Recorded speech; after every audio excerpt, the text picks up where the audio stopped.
spectrum. You're listening to Death Radio. Death Metal Radio. Now, here's the band Bloodthirsty Orgasm with My Juices, Your Fluids. You're tuned in to Evil Spectrum.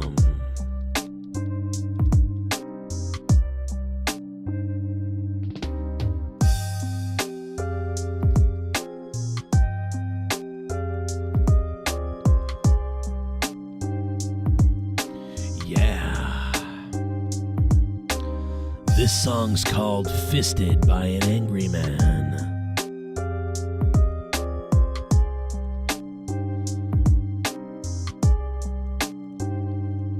This next song is called Fisted by My Own Mother. It's Cody Rhodes. Why does my mic sound so crazy? It's Cody Rhodes. Starring Cody Rhodes in one of the most sadistic events of the summer. One man will go back in time to make love to his own brother. This summer, Cody Rhodes must do the most unthinkable thing ever and go into Dustin. I don't know. Monday Night Raw carries on a lot of the storylines tonight. A lot of pretty good story. Why do I sound weird? Do I sound crunchy to you guys? Hello. Hello. Hello. You hearing that? You guys hear that? I feel like I'm hearing a crunch. My equipment usually sounds great.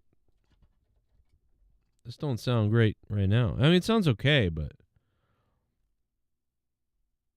wouldn't it be? That's all I need next is my mixer to go. That'd be great. I've had the worst week, everybody. I am going to tell you a little bit about it. We're going to talk about wrestling, everything, but man, I have had. This has been, yeah, you hear that? This. What is that? It's a crunching. Do I sound crunchy to you guys? Or is that my headphones? It could be my headphones. I just don't normally hear a crunching like that. Same old Monday Night Raw, says Jeffrey Ali. How you doing, Jeffrey? You know, it felt like we've seen a lot of these things from Raw tonight, but they just did more. Like, they just did it again. It's like, okay, here's all the stuff you've been seeing from Monday Night Raw. Here's a little bit more of it, you know? Here's some more of it. You've been doing it. You've been listening to it. Oh, yeah, there it is. You hear that? All right. What about now? All right, it's better now. Yeah, so like here's what we've been doing at Raw. All right, well, here's a whole bunch more of it. Here's all of it again tonight. Like that's I feel like that's what happened tonight. Like we had a lot of like, okay, here's the stuff that you usually see, and now here's some more of it. You're going to get more of it tonight. Yes, it was a really, really crazy night tonight. I didn't see a lot of Raw. I only saw about, a quarter of Raw tonight because I had to take my dog to the ER. Bro, it's been the week from hell for me. I don't know what to tell you guys. It has just been an awful week. So please let me know what you thought about Raw. What was the good parts? What were the bad parts? Let me know what you think because I watched it on and off throughout, when I got home. I sort of off and on saw the last hour and a half of Raw. And I saw little blips as I fast-forwarded back, or rewound, I guess it would be, back to the beginning of the show to sort of skim through and see what I missed on Monday Night Raw. But I just sort of felt like, okay, I've seen a lot of this stuff. It's more of the Judgment Day stuff and Cody Rhodes. And we're really building into what looks to be like a Survivor Series type of thing that we're going to get into eventually, I suppose. So I guess we're going to be set up into that sort of Survivor Series mode or whatever. Yeah, because I missed half of the show tonight. My dog ate. I got home from work, guys. Dude, listen, this week sucks ass. This week sucks so bad, dude. I got home from work. The minute I sat down, I was like talking to the family, and I sat down on the couch, and my dog walked up onto the couch and past me, and I was like, oh, what? And she fell. She just fell on, like, off the couch almost onto the floor. And I went, what the fuck was that? I've never seen you look that clumsy. I was like, are you all right? What the hell's wrong with the dog? And then, like, a few minutes later, she started acting even weirder. And then I looked at her, and I was like, something is wrong with the dog. I was like, what the hell's going on with the dog? And then I heard Leah say, didn't you say earlier you thought she ate some gum? And then my kid was like, yeah, she ate like a lot of it. And I was like, what do you mean she ate a lot of it? When the hell was this? And then they were all telling me how she ate gum like 20 minutes ago or something. She ate like a whole, like, it's like the purple gum, you shaking the thing with all the gum in it. She ate like half of that, I guess. And I'm like, and you guys didn't, like, what the hell? And I'm like, this isn't good. And then my dog started, her arms were curling up, and she was like, and she was like rolling over and falling. And then she was like, started twitching, and then she was convulsing, and then she started throwing up, and then she threw up again. And then her eyes started going crazy. Like, her eyes were like twitching, and her eyes were closing and opening and and I was like, bro, we have to take her to the hospital, like, right now. Something's going on. Like, we have to take her to the hospital. And, you know, my dog just died last year. It feels like it was yesterday, but Melly died last year now. It's been a year since Melly died.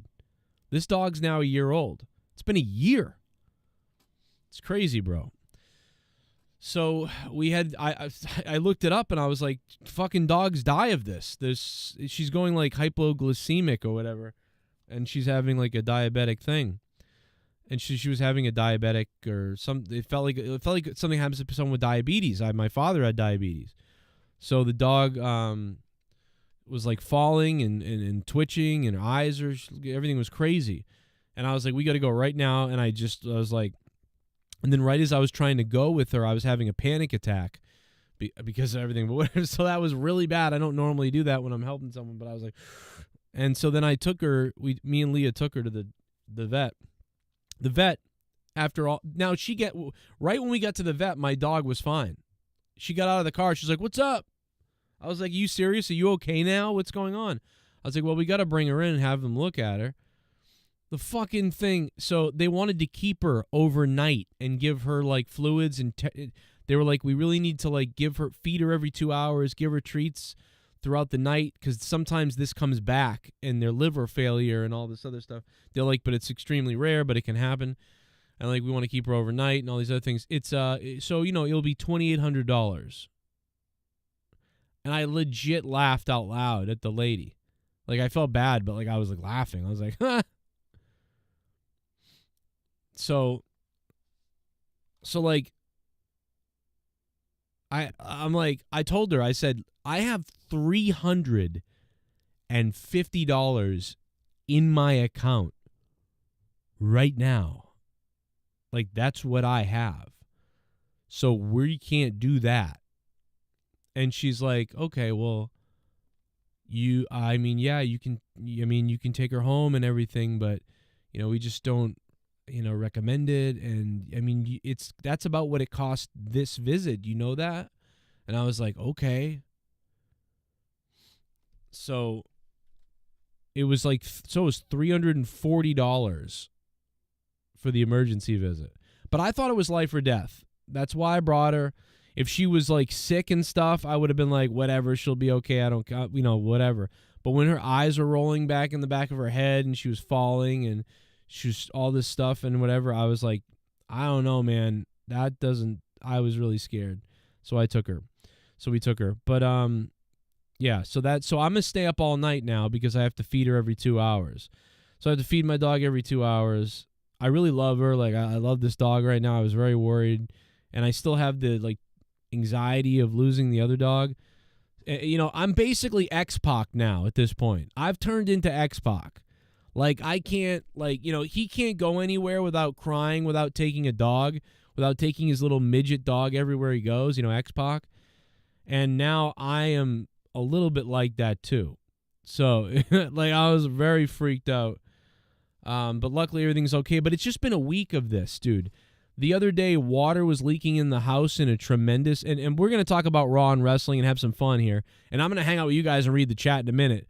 But I'm just sort of trying to explain why I only watched a half of Raw tonight and why I've been weird. I have to talk about it because I just feel like it makes me feel better. So, like, that happened tonight. Dog emergency room. Fucking crazy. This is me and her in the car tonight. See, she was feeling better in the car. You know, she was alert and hanging out in the car. We're having a good time in the car. So she was all right. I think I was worse. But yeah, so every 2 hours got to feed her. You know. Oh, this is us in the doctor's office with the dog tonight. That was fun. And yeah, so the other day, like, there was this water leaking into the house, and I thought it was coming out of the window because I thought the storm window was open. So the storm window looks like it's open. But it's not. It's not the storm window. It's coming from the wood up here. The wood, the side of the trim on the outside seems to be loose and rotting, and the water is coming in, I guess, the house through whatever this is up here, and this looks black, so I don't know what's going on. That must have been going on a long time. So I'm like, all this water is flooding into the wall in the house, and I'm like, what the fuck's going on? And I know our windows are bad, but like, it's like, I'm like, holy shit. So I was like, when I went outside, the window is like 10 feet in, like up, like 12 feet above ground, whatever it is. So I couldn't see down to repair or try to figure out how to repair it. So I looked at it and I was like, oh yeah, it's definitely this area over here where it's rotting up top left. It's got to be this up here.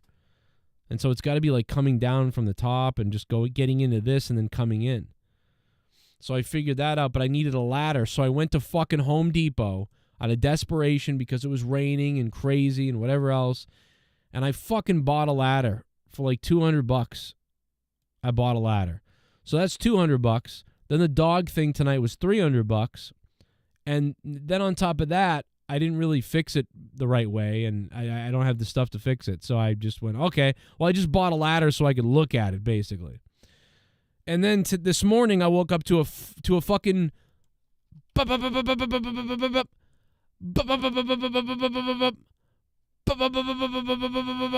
I go, what the fuck is that? Well, it's a woodpecker. It's a fucking woodpecker.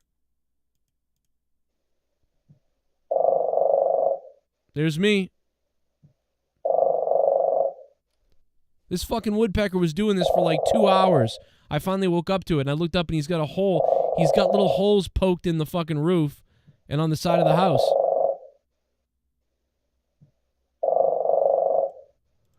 And then I look at the woodpecker, and I go, what the fuck? And then my neighbor comes out, and now the roof is way up there. I can't get to the woodpecker.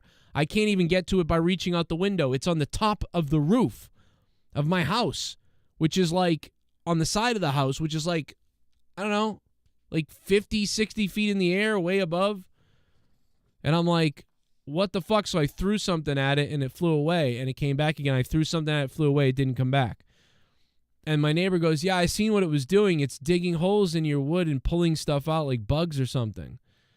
So he goes, and I went, oh my God, I think I saw carpenter bees drilling into the wood not that long ago. And I was like, what do I do about this?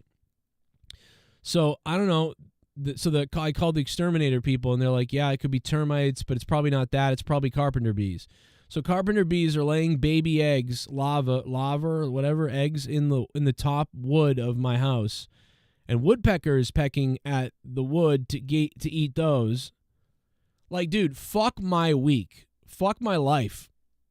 You know? So, yeah. That's been the week. So why I haven't been live much, why I haven't been alive much, it's like this is all this week. You know? Larva. Just fucking horrific, week, man. I don't know, bro. I don't know how to explain it. So I thought it was so funny when they were like, we're going to keep the dog overnight. The rough estimate is $2,800, but we could work on a plan if that doesn't work. Yeah, I don't think so. So I'm going to be up all night with the dog. I already called out of work. So I don't know how long I'll be on here with you guys, but I'll be on a little bit. This is not this is not to like cry about a bunch of stuff to you guys on here. I just like to tell. I don't have stories often. I pretty much a lot of times don't have stories. I just come on here and I like do the shows, and I have some things. This happened today, but not, I just don't have a lot of this happened today, that happened today. Once in a while something happens, like we had the bat in the house a year and a half ago. That was kind of funny. Obviously my dog Melly died last year. That was something to talk about. There's little things that happen, but this just was particularly a week from hell. I lost the Monetize belt. It's like I was getting ahead a little bit. I was doing well everywhere, and it all just gets taken away, like very quickly taken away. It's just crazy, bro. I don't know. Anyway, I think everybody's here now. I mean, the alert's probably gone out to everybody that we're live, so I think we're doing better here with the stream numbers. Let me see. I didn't even put the donation link up. Let's see. Let me get that. I got the screen up now. My bad. I was in my story too much. So yeah, it was a really bad week. I mean, I guess it was good though. The dog isn't dead, right? I thought when I saw her doing this, after she ate the gum earlier tonight, I thought she was gonna die. Like I was like, oh my God, my dog, another dog. I'm watching my dog die right now. Again. You know what I mean? I fucking couldn't believe it. You know what I'm saying? It was fucking crazy. That was way scary. And the kids watched it too. The kids are all watching the dog like, what's going on? It's like, well, you guys are what's going on. You left the goddamn gum out, goddamn it. Whew. It was fucking terrible, bro. But yeah, I think everybody's in here now. The alert's gone out. Fucking takes 20 minutes now for alerts to go out. Cody Rhodes opens up the night, man. Judgment Day again. And again, like I said, a lot of this stuff is repetitive tonight. I just feel like a lot of it is like, they're continuing the story slightly with everybody, but it's like, I mean, and the opening is all right. The ending tonight was okay. Like, it was kind of a fun thing. But for the most part, it was just a lot of, hey, here's another version of what's been going on with a slight increase in the, progression of the story. It's like these little itty-bitty increases in progression. They're like very small, very small progressions. That's what they feel like, It's very minuscule. And it's just like, it's not enough for me. I kind of like what they're doing with Nia Jax. They're having Nia Jax beat all these women. I mean, it really feels like I said this last week, but I mean, it really feels like, okay, what are they going to have? Nia Jax is going to keep running through everybody, and then Jade is going to show up. That's what it feels like. Feels like, also Dom has been good. I love his outfit too. I love the sort of the Macho Man tassels on Dom, on his ring attire. I think Dom has been doing pretty good. I have enjoyed Dom. And they had some, again, stuff was like okay tonight. There were things it was like I was watching it and it was okay. It just wasn't anything spectacular, but I also didn't see all of it. Let's hear a little bit from Rollins here. To Monday Night RAW. Now, Rollins is dressed like... What do you say Rollins is dressed like Lady Gaga's rape victim. I just want to say. Like, I mean, dude, Rollins is dressed like Willy Wonka's rape fantasy. What is this? The bug eye glasses, bro? Dude, it looks like he's wearing bubble wrap that was painted red. I don't even know what that is. I don't think it's supposed to be for a guy. But you know what? Hey, man. Rollins, shit bomb. You do whatever you want to do, JD Rollins. McDonough flying over commentary desk brutal. JD McDonough flying over the commentary desk was brutal. I didn't see that. I can't believe the dono played. I had him paused. Alex Oli, what's up, Alex? Thanks for the $2, man. What's up? Yeah, I don't know. You know, I thought it was crazier when Cody came out at the end and Cody just ran. It was weird. Cody ran right to the ring to then dive out of the ring. Did anybody notice that? Cody Rhodes at the end of the show, right? He ran out, dove in the ring, then dove out of the ring. You know what I mean? He didn't run around the ring. Cody Rhodes ran down, jumped in the ring, then dove out of the ring. I don't know why, but I thought that was really funny. In fact, I got to watch it again. I think that's what happened. Maybe I'm missing it. I mean, I did have a crazy night tonight, personally. So maybe I missed out or I forgot or something, but I'm pretty sure he ran to the ring and then dove out of the ring. I was like, what the hell what is he doing? I could be wrong though. I could be mistaken. If you guys want to support the show, there's the donation link for Streamlabs. I only need to make back about $500 over the last 3 days. We'll see if we can get $5. Being homo, Brian. Wow. The ghost from the coast. Rollins takes it up the poop shoot, says DSN. Let's see what Rollins says right here. Stoned Mexican guy, me and you are going to go to war with people. Stoned Mexican guy, I'll love you. I'll lick you. I'll do anything to anybody. I'm crazy. I'm drinking water, too. Oh, no, Alex Oli, it was a super chat. I won't. Oh, no. Ontario. Oh, God, they were in Ontario, Canada tonight? Oh, my God, no. I think you guys are going to like this one. So, if you guys are as sick and tired as I am of Shinsuke Nakamura ducking and dodging me, then do me a favor, sing my song.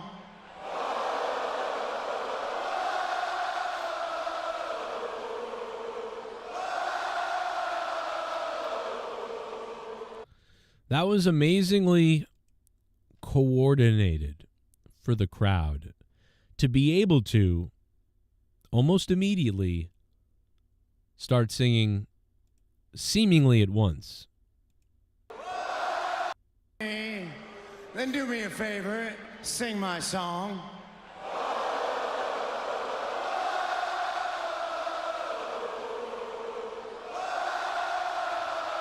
I mean, that was pretty good. About time I defended my World Heavyweight Championship. Do me a favor and sing it louder.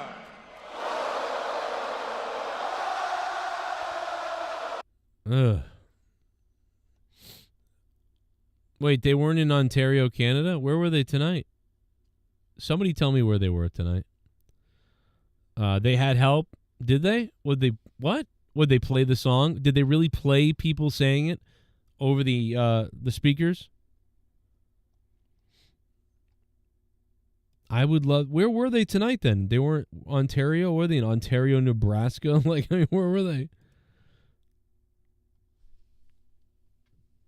Ontario, California? Are you serious? Oh, I'm sorry, all my Canadian listeners out there. Jesus, how could we confuse Ontario, California with Ontario, Canada? I was wondering why. I was like, wait, they're in Canada? I didn't know that. That makes sense. Okay. This is what happens when you're not, when you're in the emergency room all night almost and you miss Raw. Or I guess the dog emergency room. That's funny. I had no idea. No idea.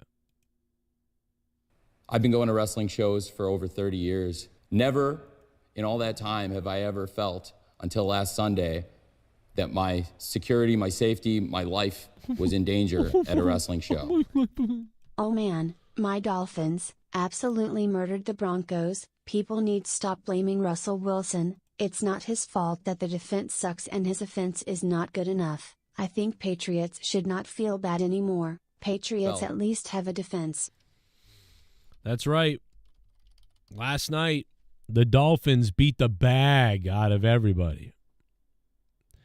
The Dolphins beat the bitch out of the Broncos. And I just want to say that I crushed that prediction the other day. Okay? Broncos and Dolphins. I got the Dolphins winning this one. I am going on a full-on blowout in this one. Boom. That's right. I'm going to pat myself on the back for that one. I got the Dolphins winning this one. I am going on a full-on blowout in this one.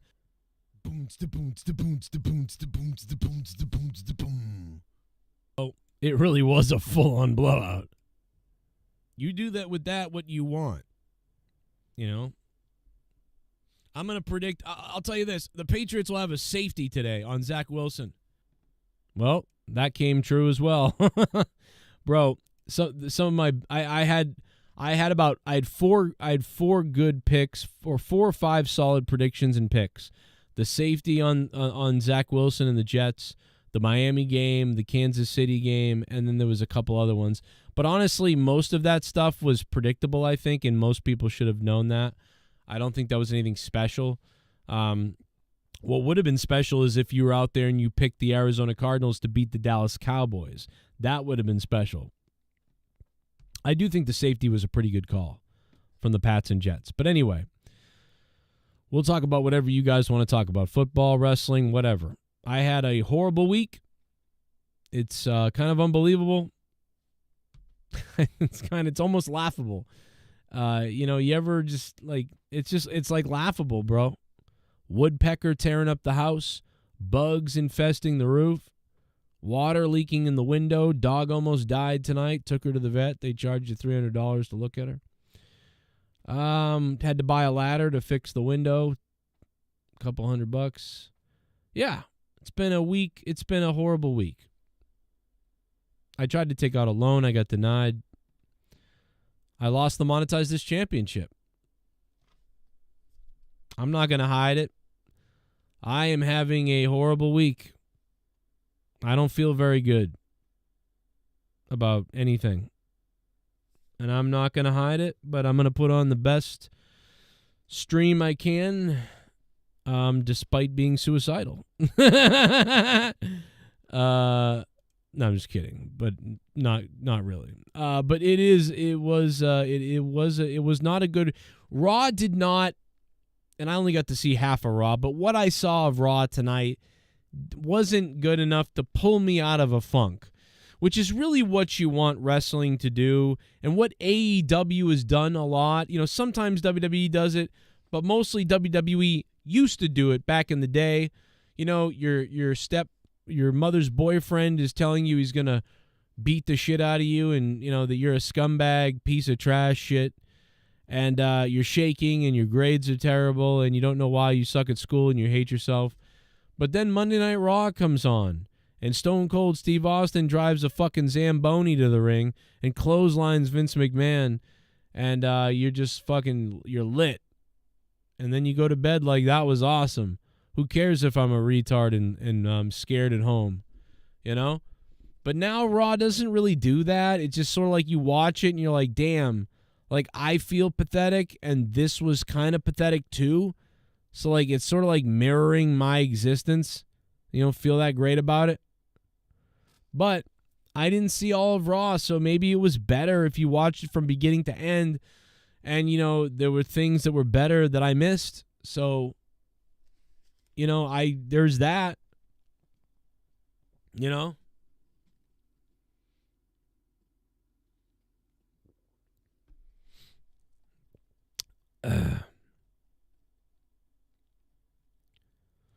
Welsh fell asleep and let it happen. Oh, yeah. Is that what happened? Did Welsh fall asleep? Is that what happened, or did he go away? I don't know.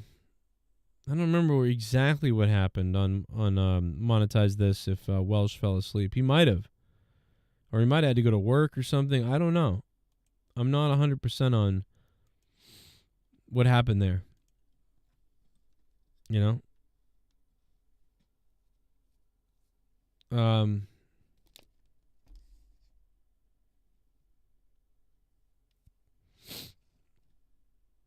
I thought about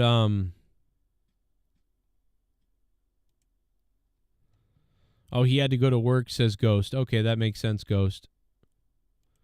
I'm thinking about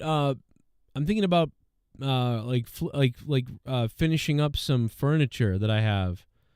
Like some bookshelves and nightstands, and like restoring them and painting them all really cool, like farmhouse colors, and then maybe selling them or something. I think I could probably do that. Like on my Wednesday is my day off, and Sunday. So I was thinking about doing that, you know. They're like, you know, stuff that aren't going to use but like if you sold it somewhere, like someone might give you like $30 for it, but if it's painted up and sanded up and really put up, you know, painted well and made to look nice, and stained the right way and whatever, it might actually sell for like $80 to $200 or something like that, depending on which one it is. So I was thinking about doing that. And then I have this urge to make something and like really do something. It's very strange. But what did you guys think of Raw? Because like I said, I missed a lot of it being at the emergency room or whatever. Like, so I missed a lot of it. And I sort of have this discombobulated view. Are they making Drew McIntyre go heel? That was another thing I couldn't. And I think we're not supposed to know that, what's going on 100%. But I can't tell. He's sort of like a tweener right now. Like Drew McIntyre has become kind of like a tweener. He's sort of like kind of being a dick, but he's still not fully on with the Miz, and the Miz is talking about him, and he sort of hasn't fully gone heel, it feels like. But like but it's like he's kind of going that way, but he hasn't fully committed to it yet. So I don't know. I'm going to put the Raw rating up right now. I'll see what you guys think.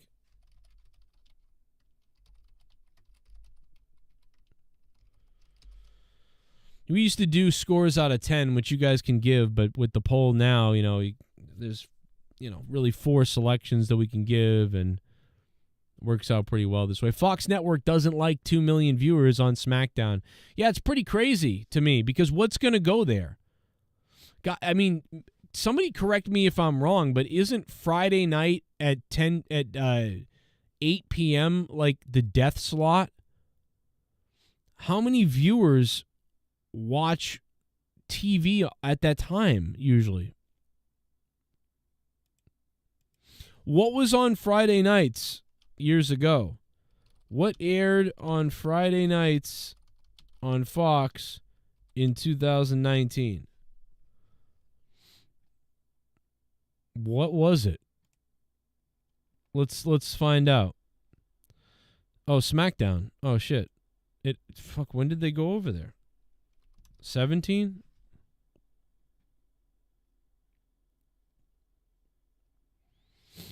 Primetime TV schedule for fall.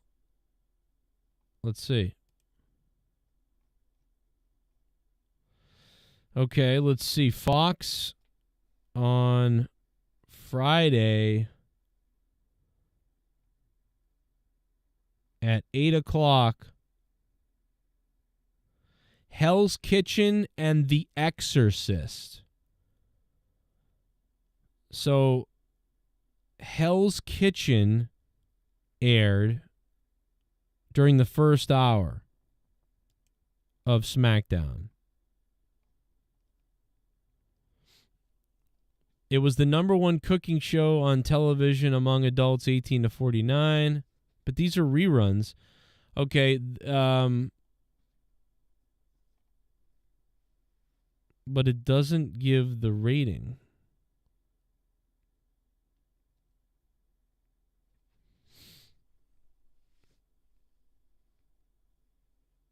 It doesn't say what the rating was.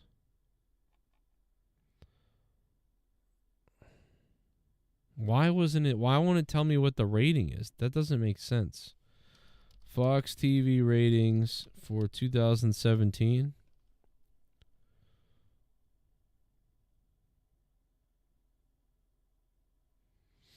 What aired Friday nights?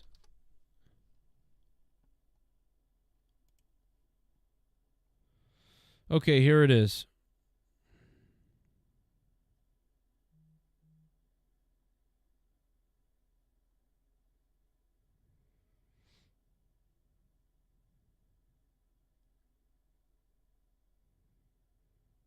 Hell's Kitchen.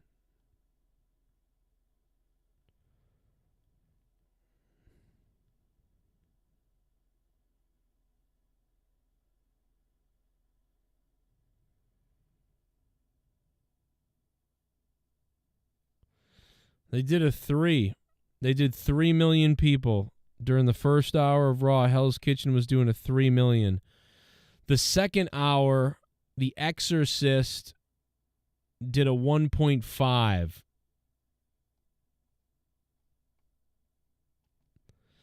So typical programming in that time slot was doing about 1.7. So 1.7 million during that time on an average from what I'm looking at. So in the year 2007, whatever aired on Friday nights from 8 o'clock to 10 o'clock did about 1,700,000, 1.7. Now SmackDown does 2 million people about, and Hell's Kitchen at times did 3 million. But SmackDown, when it first aired too, was doing 3 million. So it seems like Fox was hoping that they would carry a 3 million, I suppose. But I'm telling you, if I think whatever you put in that time slot is going to do worse. Because there's been a drop in ratings over the last few years everywhere. And now you put 2017, Alex Oli. I don't know why. I didn't know Hell's Kitchen was on, but 2017. That's the demographic profile. That's crazy.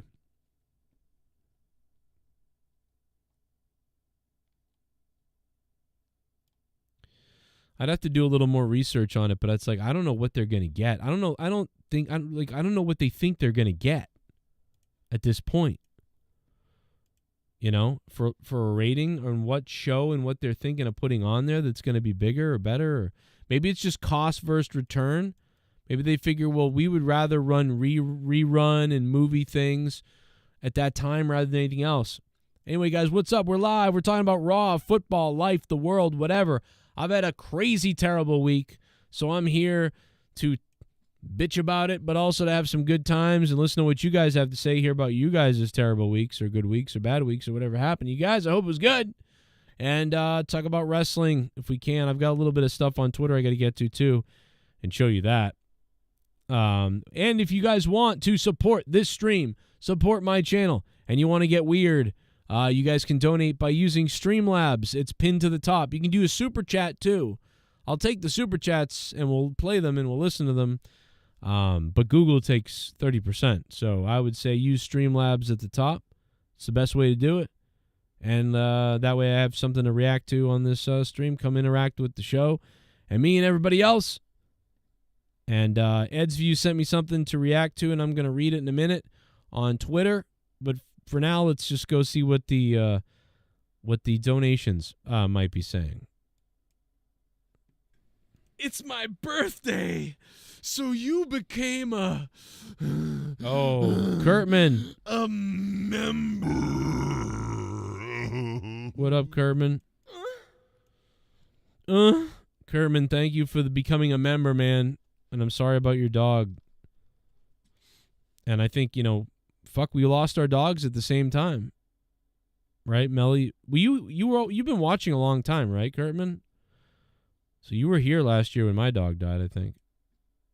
Sorry about your dog. It's my birthday, so you became a member. No. Mr. Pico Boulevard becoming a member as well. Bear with me, guys. I'm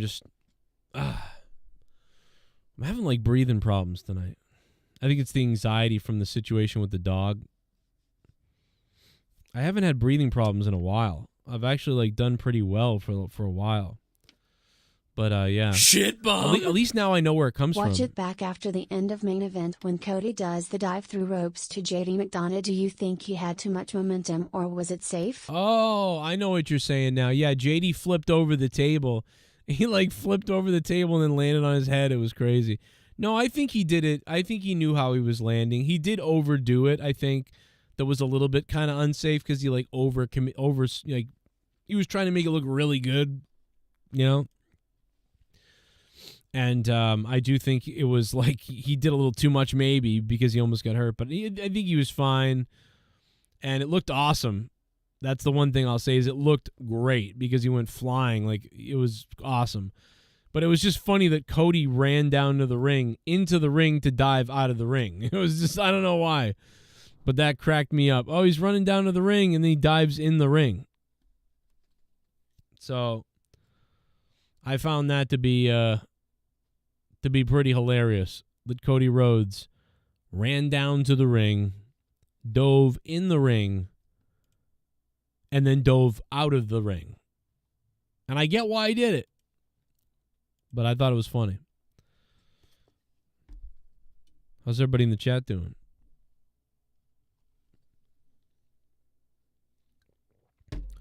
Got to monetize this champ on Discord right now, guys. Sorry, I was getting my title. Problem is I melted the title, and I'm sending him a dildo. Well, that'll be sufficient enough. I figured. That's what Sith Negan thought, too. I was telling him, like, yeah, I'm just sending him the belt's going to be melted into a dildo. Here, let me get my camera on so you can see my big fat fucking face. What's up? Look, I customized the belt. What are you, what are you, Tommy? Yeah. Remember that? Basically, same IQ. But, something me and Tommy have in common is that we were the Monetize This champion. Well, I am. You're Monetize This champion. And it's true. I'm probably going to be champion for the rest of existence, really. Yeah, I would think so. Remember when he got mad because we were making fun of his belt? And then he got so mad he started ripping it up on the air. Yes, dude, not only do I remember, I know exactly that episode. Oh, really? Can you tell me? Because I want to watch it really badly. I don't know where it is. Because, dude, it's so funny. Dude, that was the first episode that I hold on one second. Sorry, I'm okay. Fuck. Anyway, that was the first episode that I called into, like, actually giving my name, because usually I just called anonymously. But I remember that was I got into a fight with a Minnesota Vikings fan and called him like a big fat retard or whatever, and said I deflate his stomach with a fucking pencil. Well, God did, so. Only like 20 minutes later that happened. Dude, but the funniest thing about it, why it's funny, is because we were kind of making fun of the belt. We weren't making fun of the belt. Well, we were a little bit. And what happened is, you were. I don't know if it was that night or for all the weeks, but that night but I just know that he was always saying, and I think that night he was like, I love this belt. It means a lot to me and all these things. So he was telling us how much the belt meant to him. And we're like, yeah, but Tommy, it's a little toy or whatever. He's like, this means a lot to me or whatever. And then 10 minutes later or something, we were like really ragging on it. And then he snapped, and then he started ripping the belt into pieces. And we're like, dude, you just said this was so important to you, and like somebody bought it for you or whatever it was. And then he's like fucking ripping it up and breaking it. I found the clip. Okay, where is it? I'll go look. It's episode 155 of Monetize This. Really? And, wow, it's that far back?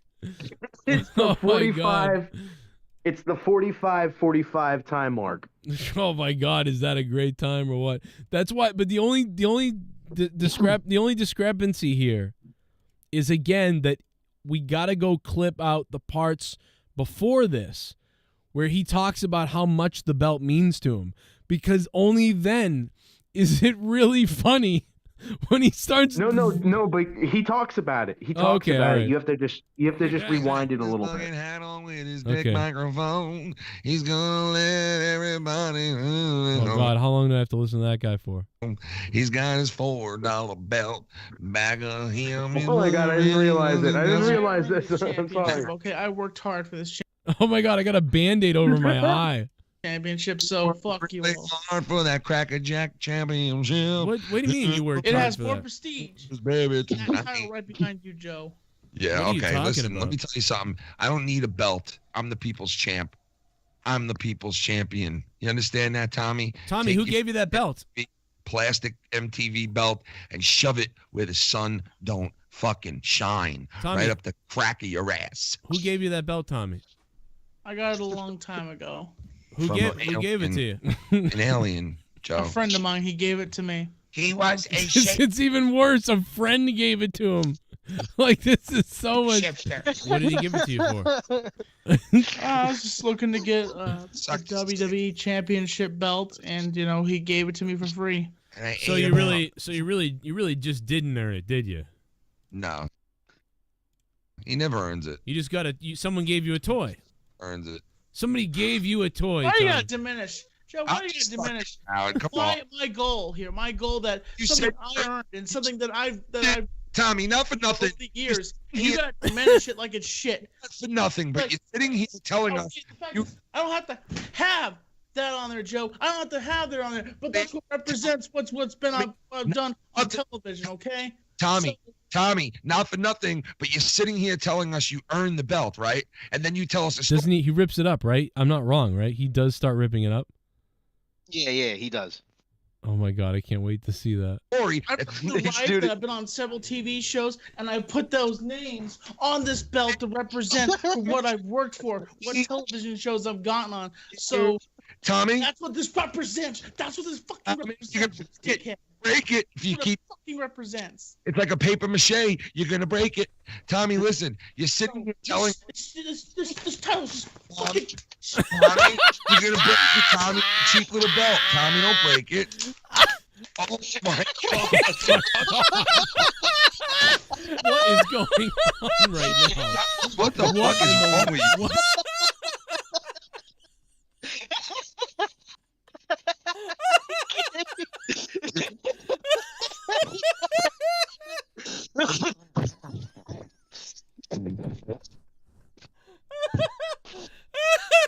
I can't breathe. I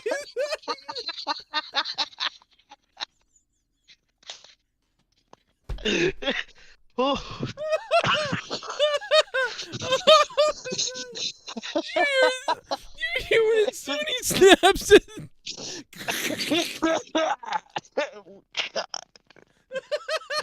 oh my God, dude! I just almost died. I almost died because the whole time you're telling me about this, right? You're telling me about it, and I'm just thinking about because there was so many episodes before this where he had the belt.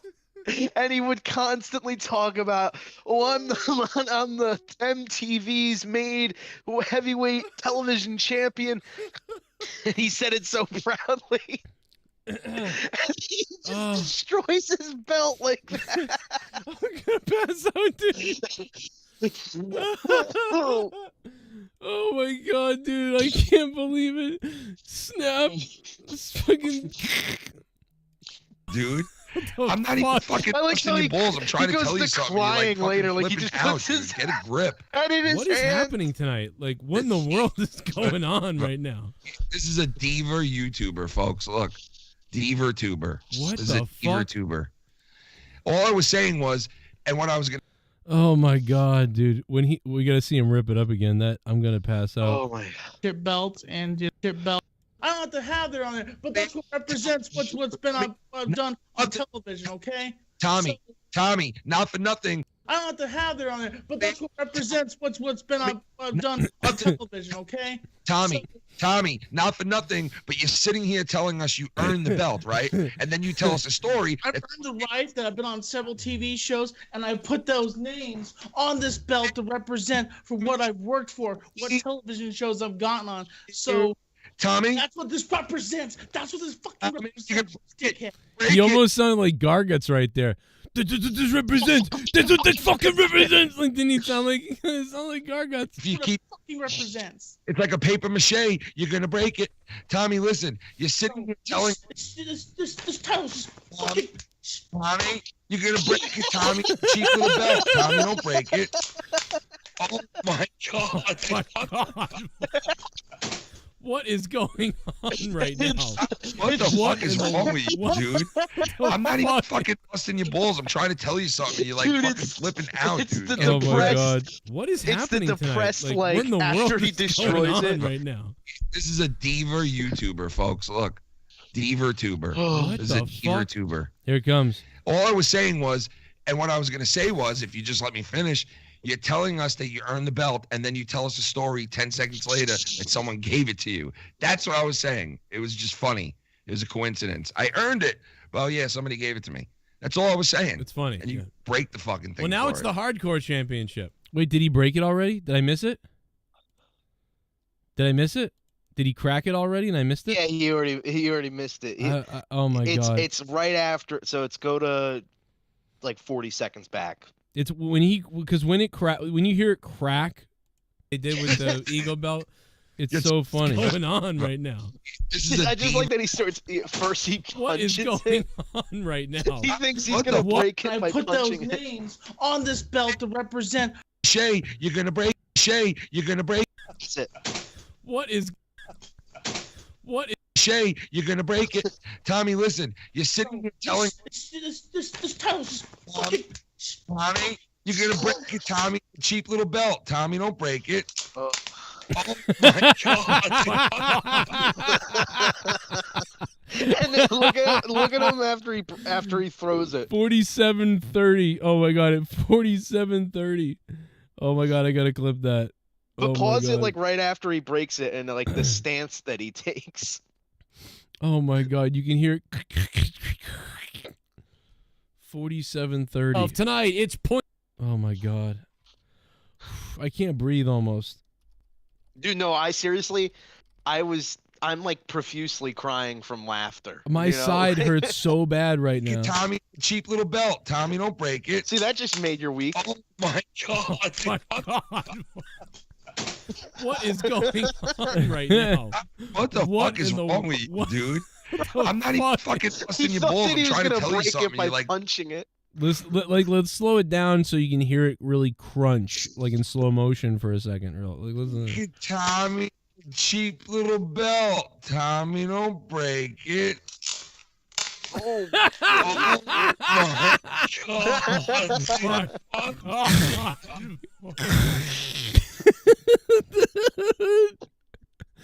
Oh my God, bro. He had spent all that time. This belt means so much to me. Like, it means so much to me. And you're like, yeah, whatever. But like, he still said that for all those times. And then all of a sudden for him to do a flip and be like, you know what? It's like, wait a minute. Whoa, my God. Like, he loved that thing. That might be, that's like top 10 for me. Like, if I had to make a top 10, that is on there because he plugged that belt and put that belt over for like years, like 2 years. And then all of a sudden in like 2 seconds, even in the same few seconds before that where he was again saying how much he loved it and it meant to him, and then to just flip out and then rip it into shreds. Like, it's like, shit bomb. This is crazy. When Cody came out, I switched to Kitchen Nightmares. Oh my God, Kitchen Nightmares. who is that? Is that angry, drunk, or stoned Mexican or whatever? No, that's Mr. Pico Boulevard. I you know what? I don't know. It's like there's so many things about the show that are wrong that, like, I don't know, focusing on Cody, who in my opinion is like one of the best aspects of the show, Yeah. and harping on how bad he is.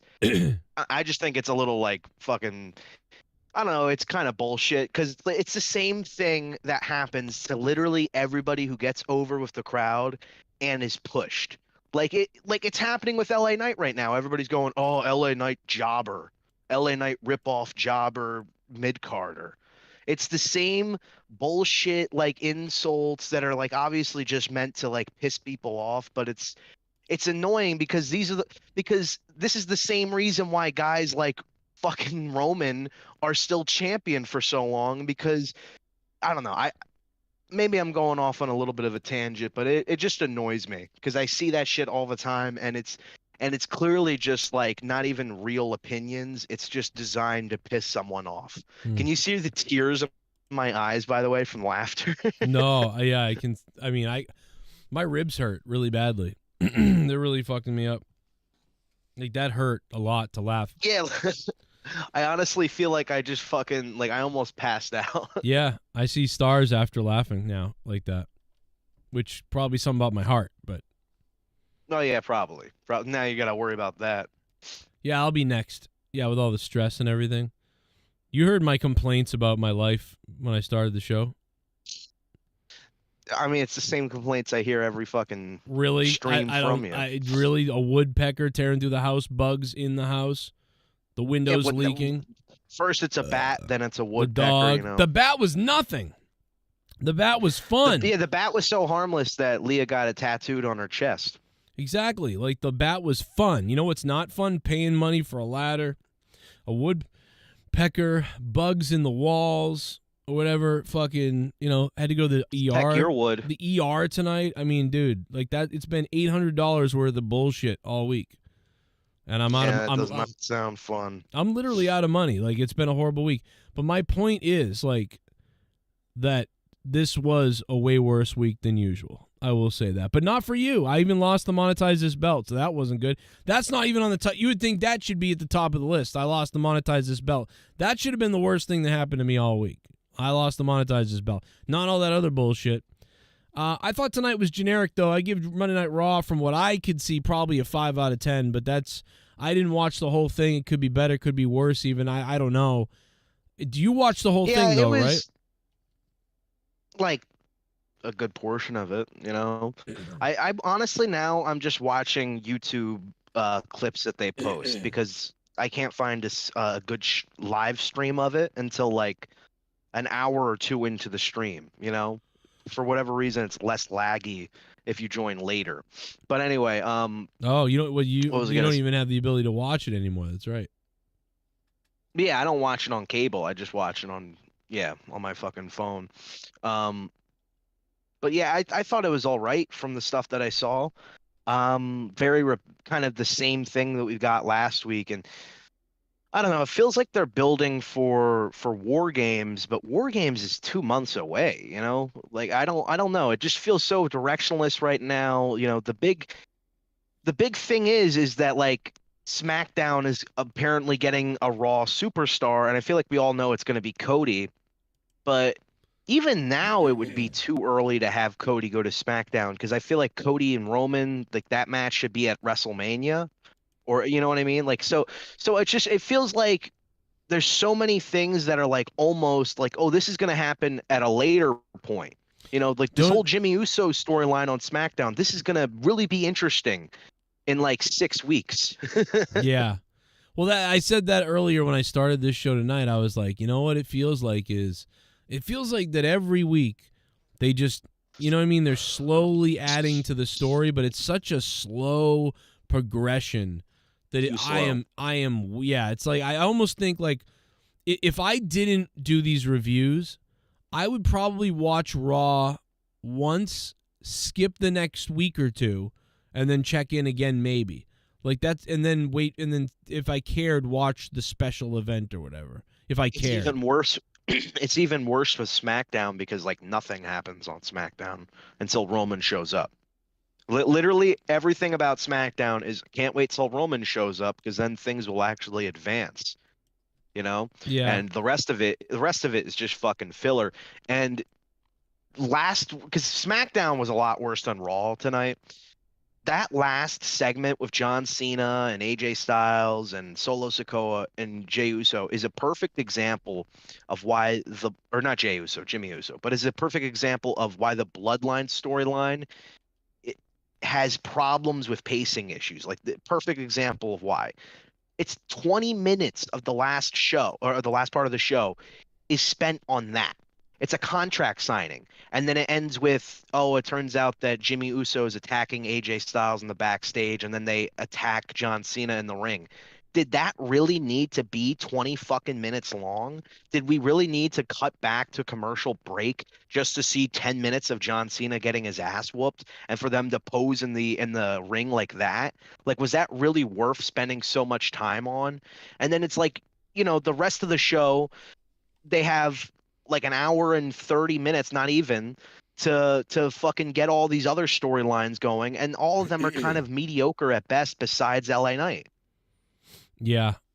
I think that all the stories are just progressing too slow, but you can at least sort of get into the main stories a little bit, and those main LA Knight, Roman Reigns, even Cody for the most part, but everything else, maybe the Judgment Day stuff. I mean, even that stuff is just sort of just every week it continues. We've got a grudge. It continues every week.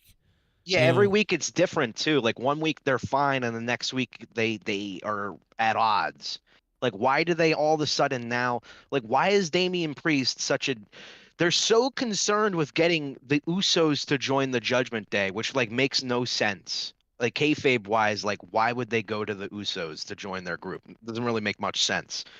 But JD McDuggan or whatever the fuck his name is has literally helped them win like 100 matches, and they're like, we don't know for sure if you can really join. I don't want you to join.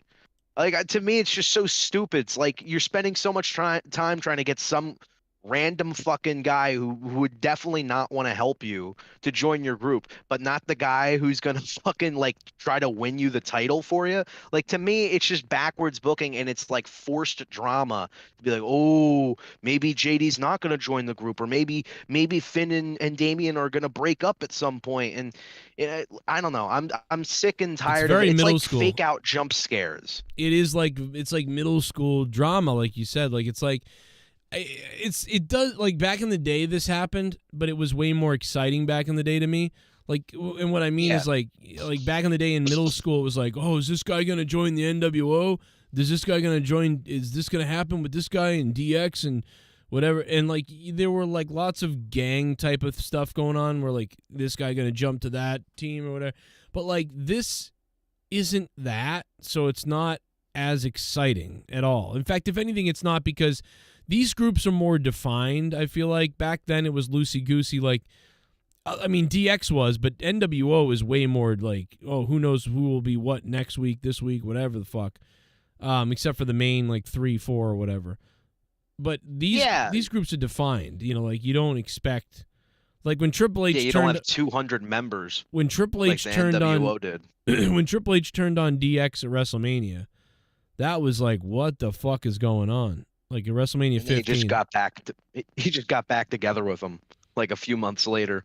I think it was like, I want to say it was like 6 months later, maybe.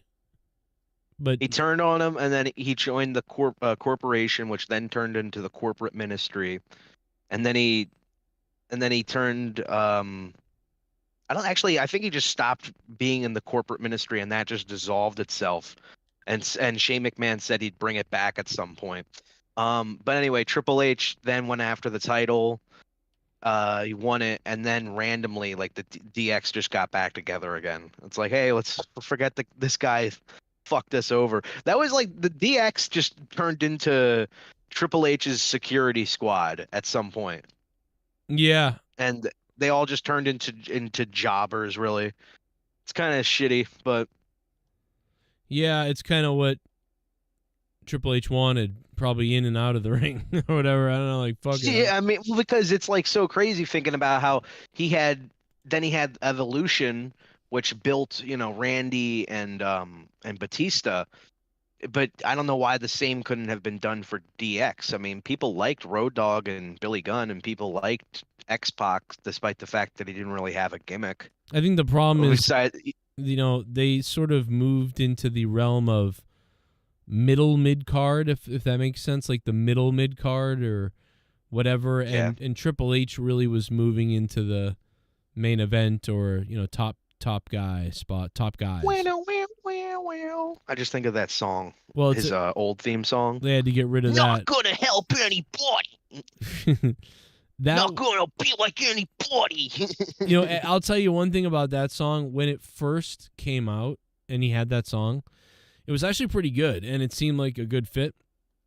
But I liked it. He only had it for about a year. But when you listen to it now, it's very dated sounding.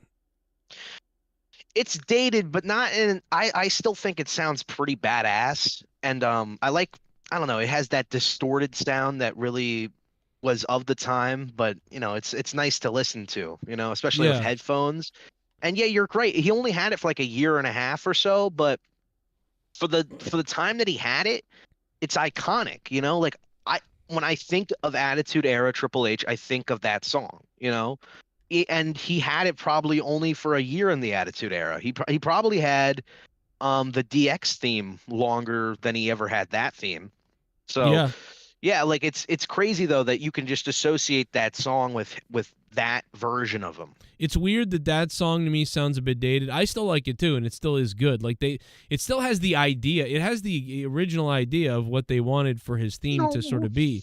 But like what's crazy is how the Motorhead one is like timeless sounding. Like it doesn't matter when you listen to that, it sounds really solid and it's definitely his theme, like forever. But I mean which Motorhead one do you like better? Which Motorhead one? No, do you like there was a time when he switched to that King of Kings one. I got really excited and thought that was really cool. And I was like, wow, how did they make another like epic hit for Triple H? Because I thought that song was awesome. But and then you know what? It sounds honestly like I thought it was the same song. You know how like they'll have the A side of the disc and the B side? Like that's really what it was. It feels like it kind of flows into the game song. Well, that's why it was so badass. I thought it was good when they did that. What was it, WrestleMania 22? They gave him that when he was rising up from the ground and all the smoke was coming out and he was facing Cena. They gave him that as like his sort of pre-intro or whatever, or his intro, like his intro to the entrance. And then they turned on the regular Motorhead song, and it was bow down to the king. Honestly, though, that made me realize, because I always wondered, like maybe he'll just switch to this from now on because it's pretty damn good. It made me realize that the King of Kings one or whatever really is, or no, the regular one. What's the regular one called? I can't think of it. Time to Play the Game. Yeah, that one is really the timeless one, because the King of Kings one is more like a pop song that gets old after a little bit. It actually does. It's really catchy and it's really good, but it gets kind of oldish after a bit. And when you play it next to the other theme, you realize the other theme, even though you've heard it so much, that you're kind of like, I go for the other one because I've heard this one so many times, and let's do something different. But honestly, dude, it's way more complete and way more it's a better song. It's better. I see where you're coming from, and I kind of agree with you, where the Time to Play the Game is a lot more polished and perfected, where I feel as King of Kings is very like, it feels sort of like a demo version of the song. Like it feels like that's just the base of the song, and then they got to add more stuff to it later. But I actually prefer the King of Kings song better because, like you said, it's a little bit more catchy, and I just like the groove better. The groove. Yeah. Yeah, I don't know how to fucking say anything. There was a point where I liked it better. I was like, I like this better. But yeah, when I think it was, but yeah, it's just weird. I'd have to go with the other one, but it is fun when you mix it up and you play the King of Kings one instead. So it's just two. Well, the King of Kings is like songs. His street clothes entrance. When he comes out with like just the regular jeans and like his cross T-shirt or whatever. Yeah. You know, that's when that music plays, or when he comes out as like the corporate guy. That's when that music plays. Yeah. It's crazy that he has. I don't think that's really, a common thing for wrestlers is to have, like, oh, this is my like fight music, and then this is my just regular walkout music. Well, you have to be around long enough, like Triple H. Yeah. To be like, because like nobody else really. I mean, Undertaker. You're not gonna. I mean, his theme changed about 4 times. Remember when they tried to give him the Johnny Cash song? Ain't no grave gonna hold. Well, that was like that was an intro, right? Like that was an intro to the song. They would play that. No, it as wasn't. What didn't they play that as the intro, and then the boom would go off, and they would. I think maybe at first when he came back in 2011 in the beginning of his feud with Triple H, but at WrestleMania 27, I remember watching that live. That was my first live WrestleMania, and he came with that music playing. Really? They eventually edited out on the DVDs and on the the network because they didn't pay for the copyright for it. Oh. But yeah, he came out to that, and Triple H for the intro of his Metallica entrance. Metallica. Yeah, right? he came out to Metallica. Okay, so That was a badass match. Yeah. I love that match. Was that the other one, not the Hell in a Cell? The other one? Yeah, it was the first one where Undertaker like barely beats him with the Hell's Gate. Yeah, that was the better one, if I remember. Literally, probably one of maybe 2 or 3 matches on that whole Mania that's worth rewatching. Everything else is garbage. Yeah. When a match that is on WrestleMania is literally Kofi Kingston and Santino. I think Kofi Kingston, Santino, Kane, and Big Show all tag teamed against like the Core. Oh my And then God. there was a Snooki match. That was so bad, but when I was a little kid, that WrestleMania was hype. And it had a really good theme song too. I remember Snooki kind of nailed that backflip thing that she copied from what's her face. Hang on 1 second, I'll be right back. I'm just gonna fix my headset. I just remember she looked can like talk. a homeless person. Ooh. She had like some sort of like bum gear on. But now that Joe is away from the show, the Monetize This champion has all the time he wants to speak. But I don't think I really need to say much because really this championship that I've got right here really says it all. Hey, D. Welsh, you watching? I hope you are. I know you are. I'm your champion, motherfucker. And you're going to have to admit it at some point. You're going to have to admit at some point that you failed. All right, buddy? Just admit it. Nobody's going to make fun of you. Well, I will. I definitely will. I've deserved that right because I'm the Monetize This champion. But everybody else, nobody's going to, ridicule you for it. You were simply proven wrong.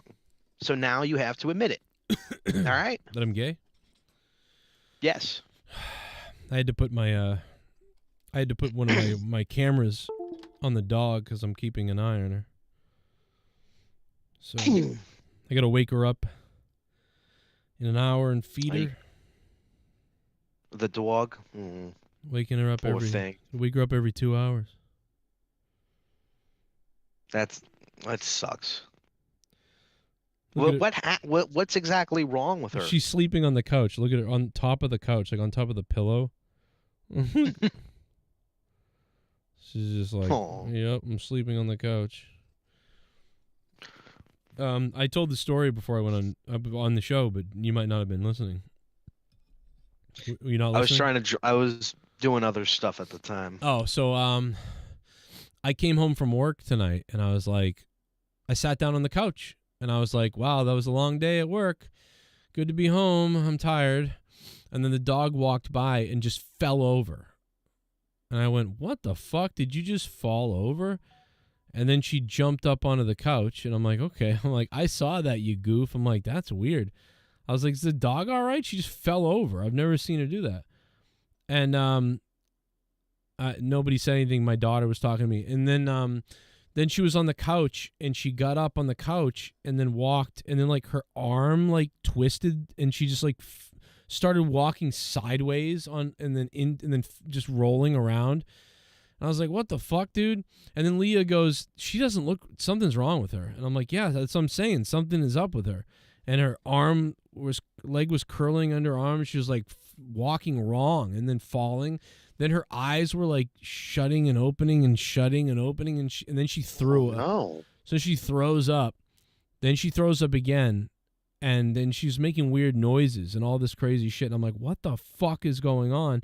And then Leah's like, was like, oh, earlier the kid said she ate gum or something. And I'm like, where? So now I'm like, what gum? Where? What the fuck? And then they found the thing and they gave it to me. And I'm like, it's like empty. And my daughter's like, well, I ate some of it. Or I was chewing on it for a little while. But she ate a whole bunch of it. And I'm like, what? And I looked it up, like what dog eats gum, whatever. And I found out that this stuff, I don't know, Zaya something is in the gum. And it kills dogs, like, quickly. Like, it makes them, the sugar in it or something fucks them up. It sucks the sugar out of their entire body, and they go, like... It's insane. Yeah, bro, and they die. Like, it's so, like, I'm like, it's like, if you see these things, you need to go to the... I'm like, dude, I'm taking her to the emergency room right now because she was acting... It was like she was having a stroke. And I was like, this is crazy. I'm taking her to the emergency room. And I got like $400. I got $400, and I know that the emergency room is $200. Right off the bat, just getting there, it's $200. But I'm like, I thought she was gonna die, so I took her. And me and Leah drove with her. My mom came over to watch the kids. Like, it was just fucking crazy. So we get there, and they wanted to keep her overnight for $2,800. They're like, we need to watch her and her liver, and sometimes stuff can happen. She can go into diabetic whatever again, so you got to feed her every 2 hours and feed her treats constantly and whatever, keep her blood sugar up. She it was like her insulin was insane. It was like a diabetic thing. It was weird. So that sucks. Well, I hope I hope she's okay. What's her name again? Like Kantala? Evie. Oh, Eevee. Yeah, some fucking Pokemon. gay-ass video game name. That's the kids. They were like Eevee. One of the things they said was Eevee, and I was like, oh, I like that. Okay. Is the next dog gonna be fucking Zelda? Dude, I was like, fucking Melly dies last year, and I'm like thinking she's gonna die. Like, I was freaking out. So I was like, so Leah was like, I'm coming. Leah's gonna come with me. She's like, I'm coming with you because you look like. I thought I was gonna pass out. It's weird because that guy died at my work. And I helped him and called 911 and like all this stuff and did all these things. But like, I don't know why, but when I seen the dog twitching and acting crazy, like I was like, oh my God, not again, like not another dog. But like, yeah. Yeah, that's why my family doesn't want to get another pet because they're like, well, I just don't want to deal with it when I die because it's so sad. Like, yeah, but then I guess don't have kids, don't have any experience. You know what I mean? Like, eventually everything has to go or whatever, so might as well fill the void. Yeah, man, that sucks, dude. It was really weird. Fucking sucks. So yeah, that's why Mr. Pico goes in the chat, Melly ain't waking up in 2 hours. Yeah, Melly's not waking up. She's waking up in hell right now, probably. Former Monetize this champ, Yeah. Saw what happened to her? Yeah, see what happened to her? That's because why? That's because she didn't respect the belt either.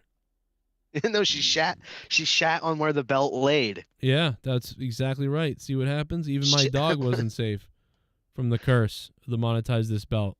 How does it feel that there's probably more dead or incarcerated members who have been monetized this champion than there actually is, like, just regular normal people? That's a good point. Maybe. It could be. It's the dog, it's not my daughter, it's the dog, Lord Cosmo.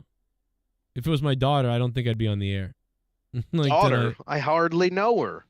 Steph's theme was Steph's theme? Steph's theme. Am I having a stroke? Steph's theme was not great. None of her themes were good. I don't think. Unless she had a theme that I don't know about that I don't remember. Oh, Stephanie's theme? Stephanie McMahon. Oh, yeah. She did not have a good theme. regular theme now is just like generic ass fucking trash pop rap. Is Yo, it's a motherfucking yo, it's the show, yo, and yo gotta tell you go, and you're so yeah, that's like it's just like it sounds like music from a woman who would hate white men. That's what it sounds like. It sounds like music that would be like played for like a 45-year-old single mother who desperately is clinging on to her youth and is like, hey, I'm still young, I'm still powerful, I'm a queen, right? Yo, you know who you're messing with? You're messing with the princess of games, or like whatever the fuck her song says, some bullshit. Has nothing to do with her character at all. Like Triple H's theme songs were like perfectly made to fit him, and then she's just got some, yo, what's going on? We going to the club. Like, Yeah, what the fuck does that have to do with Stephanie? It's Stephanie's music is like the white bitch wasted music. That's like like her music is just like whatever, like five white chicks who went out. Oh one my night god, to get oh my god, listen to the fucking lyrics. They relate to my life. I'm gonna so throw much. up again tonight. Don't throw up again tonight, Steffi. Okay. I love this song. Back that bish on my dick. Oh my god. What was Linda's song? It was they just gave her the WrestleMania theme or whatever. That's a pretty damn badass theme. When I was a kid, I love bro, that song. I put that on a tape cassette when I was a kid. I loved it so much. And I put it on like repeat, so like the whole tape, like the whole fucking tape. There's like a 30-minute cassette tape, like I love that song. And I would just play. Did you ever get the Did you ever have like a it was something like WrestleMania's Greatest Moments DVD. Yes. But I remember every time I would put it on, like the main menu would just be that song. Yeah. So yeah, just like keep going. So I remember trying to like waking up in the middle of the night and it was playing, and it just like it burned fucking burned a song-shaped hole into my head, and now I can't get it out of my head. Yeah, Halfpenny. It was $2,800. They wanted to keep her overnight, and we were like, we can't do that. I'm sorry, and it cost me $340. So that you should have done a live stream. I am doing a live stream. No, I mean, you should. Never mind. I said you should have done a live stream like at the hospital. Leah said this. Leah goes, no. Leah goes. Why don't you do a stream? You donated $50. I'm gonna take my dick out because you donated $50. You donated $50, motherfucker boy. I'm a rich motherfucker. Halfpenny. For the dog bill, sorry I can't do more. Wow, Best Halfpenny. wishes. You did not have to do that though, bro. That was crazy. $50 big drop from Halfpenny Link. Halfpenny, thank you, dude. That was crazy nice. But how much do you like kind of wish that this happened, you know, on the belt night? Monetize this night? Yeah, it might have helped me, yeah. So you'd have an excuse or not. Oh, we can't have a championship night. Thank you, Halfpenny. No, Leah goes, what? Well, why don't you do a 20, like you're staying home from work? So Leah has work tomorrow, like has a special orientation thing she's got to do. So she's like, I'm like, I'll just stay home and I'll watch the dog because she has to eat for the next 24 hours, every 2 hours, and then be fed the stuff. So Leah's like, why don't you do like a stream all night with the dog? You know, people do that, watching my dog. I'm like, that's fucking sick. What are you talking about? Like you, all this stuff that you make that Leah, like people say I'm sick for whatever, this, that, and the other thing. And she's like, do an all night stream. I'm like, what? Will the dog die or not stream? What the fuck kind of stream to do is that? Like me and the dog? Like you should have done it for Melly too. That's what I was How like. Much were what? they? She's like, well, maybe you'll make, maybe people, will help out or whatever, and they'll help us or whatever. I was like, all night. You know what would have helped us if you were on Monetize This like you were the week before, like when that did really well. Like you want me? Honestly, she might be champion today. If she was on Monetize This. She might have been. I think some people were thinking about it, but then she didn't come on, and they were like, yeah, you know what, fuck that. She was fucking terrible. Fuck this. And they turned on her. But it's like, dude, but so I was like, I don't know. I mean, dude, I'm tired as fuck. I was at work early. I mean, like, but, and then, whatever. It's just like, think about this, guys. Your Monetize This champion, am going to be here every week. So, you don't got to worry about that. Right. I'm just saying. And you know, that belt is going to turn into New Jersey waste. Yeah, if it ever gets sent to me. Well, that's the thing. And now I have no money to send it to you. Well, now I do. I got it actually because it would be half Penny's money. Imagine all your money that's going to go to the dog. I'm like, no, send the belt now. I know, dude, I'm telling you, bro. It was like God has been whittling away at me all week. I'm not trying to sit here and complain. But like 2 weeks ago on Monetize This, Sith Negan dropped a $500 bomb and people were dropping a lot of donos. And I sort of kind of like got to the point where, okay, I'm not going to be negative in the bank every week now.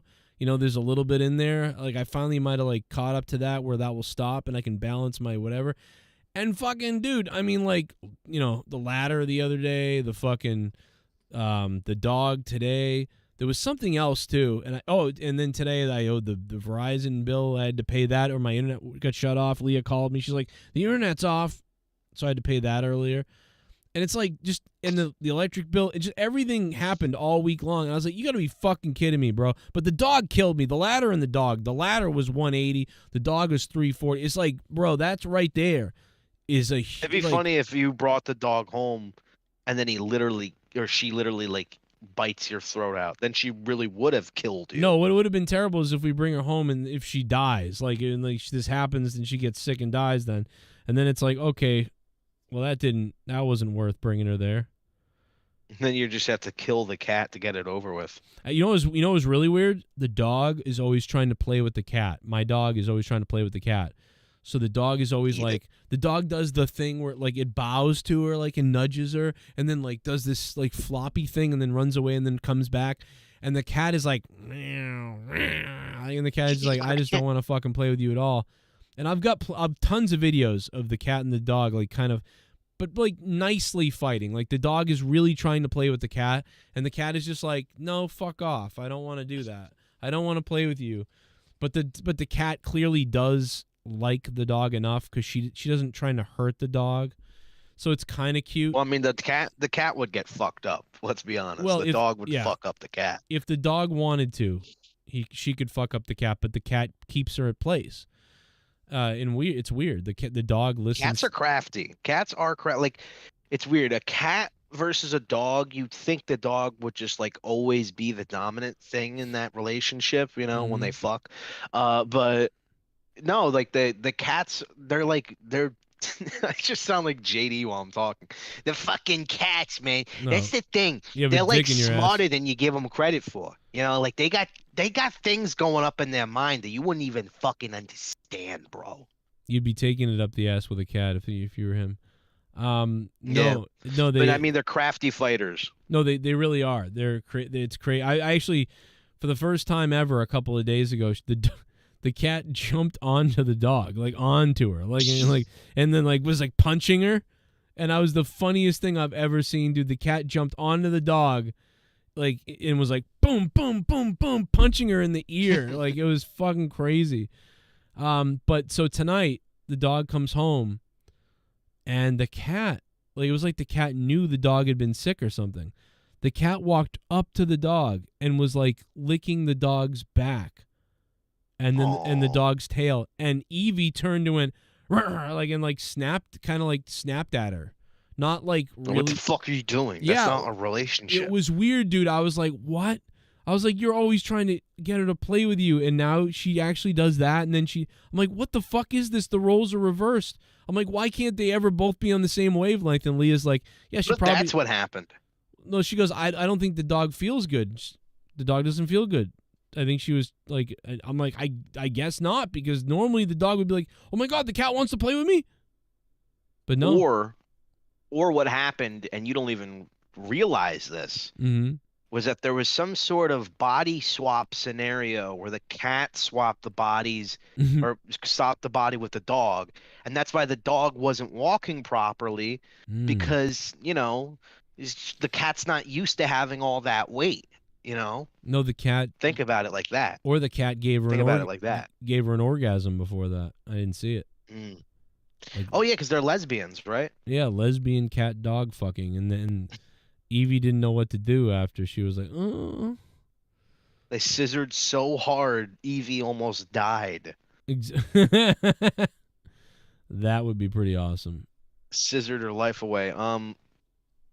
Yeah. Yeah, this is weird. What was it? Fucking fuck. Jesus. It's one of those days. I just feel drunk, just tired as hell. Yeah, the main event tonight was pretty good. Actually, all the wrestling was pretty good and has been pretty good for Monday Night Raw. I definitely have been enjoying Raw a lot more than SmackDown recently, and I don't know what's going on in AEW. It's still got the 3 Joe, hours problem. That's the problem. It's just still got 3 hours though. Yeah, it's the 3 hour Yeah, that does wear it down a little. But at the same time, knowing how bad some shows, like, hey, you know, Bullfrog pace is their a time moron. out. Oh, Scissor me, Joe! That scared the hell out of me. I turned 25 today. What was my favorite for you. white boy Joe Cronin up to when he was 25? 25. El Tapo. Thank you for the $3, El Tapo. What's up, bro? Hey, guys, thank you for the donations, man. Obviously, thank you. El Tapo at 25. The year was... the year was 19. No, it was 2009. The year was 2009. So you just had or were about to have Gavin. Yeah, so it was September of 2009. So Yeah, you already had him. Yeah, Gavin had just been born. My son was just born, and I was in an apartment in our taking care of him. And I was making of tonight. Whoa, that scared the shit out of me. I was really working. Creepy. All right, I'll tell you right now. I was with Leah in a small apartment, and I was working as a career counselor.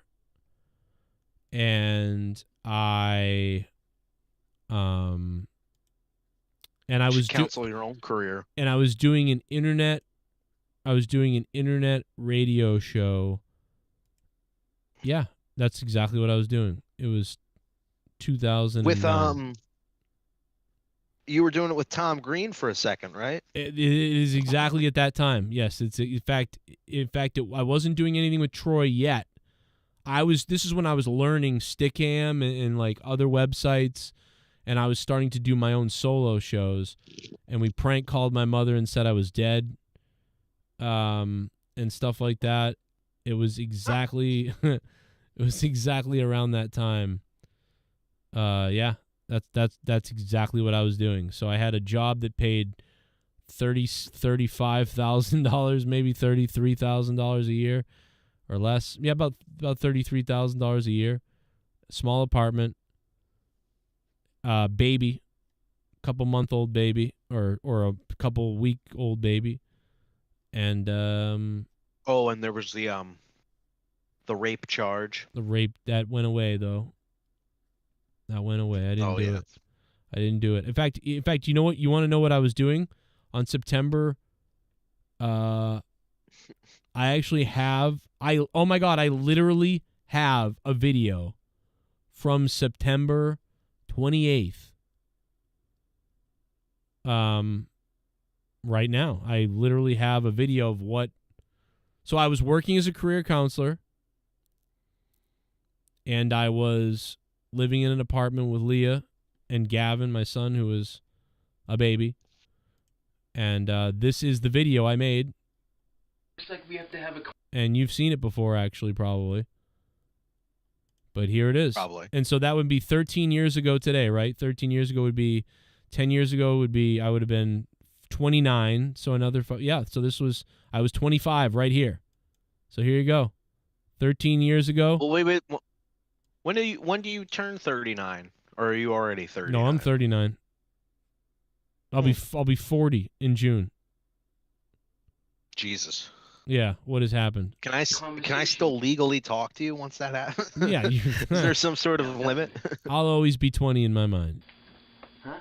You remember Looks this? like we had to have you'll a always... little conversation. Never mind. I thought we cleared this shit up. This is literally But me apparently, at that none age. of you can understand the repercussions of your motherfucking actions. All right? Now, we talked about this before. Remember this? I'm the only one that knows you're really alive. I'm the only one that knows all of you are alive, and you come awake at night, and you want to do the things you want to do. That's fine. But all I ask is for some fucking decency. Some goddamn respect. Well, there's no need to yell at me. I didn't do anything. Oh, really, Big Bird? You didn't do anything, huh? You didn't do anything? Well, what about my toothbrush? Huh? What about my toothbrush? This morning, I found it in the fucking toilet. Alright, so Big Bird, so don't bullshit me. I don't know Okay? anything about a Big toothbrush. Bird, I know it was you, motherfucker, because I found a yellow fucking feather right next to the bowl. Look at this shitty apartment. This, by the way. Where the hell's my toothbrush? Look at this terrible apartment. I just imagine like Leah opening up the door, like, "Hey Dan, I need you to do some." Oh, sorry, you're playing with your dolls. Oh. Big Bird. Big Bird didn't do anything. Don't defend him, Cookie Monster. Be quiet, I'm not talking to you. Well, I left you a little present. Oh, I bet. So you're the one who left the turd on the bed. You son of a bitch. Oh my god, you son of a bitch. Do you know how disgusting that smelled?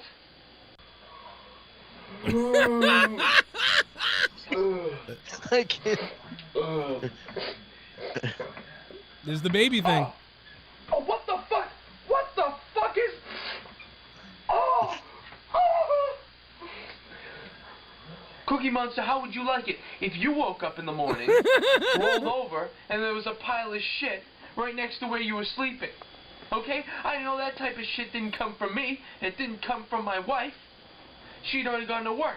She didn't shit in the bed and leave it there for me. I knew it was you that came in there and took a shit because you're always eating all the fucking cookies in the house. I can't believe this. I cannot fucking believe this. The rest of you, I can't I fucking don't know what believe the rest of you this. did.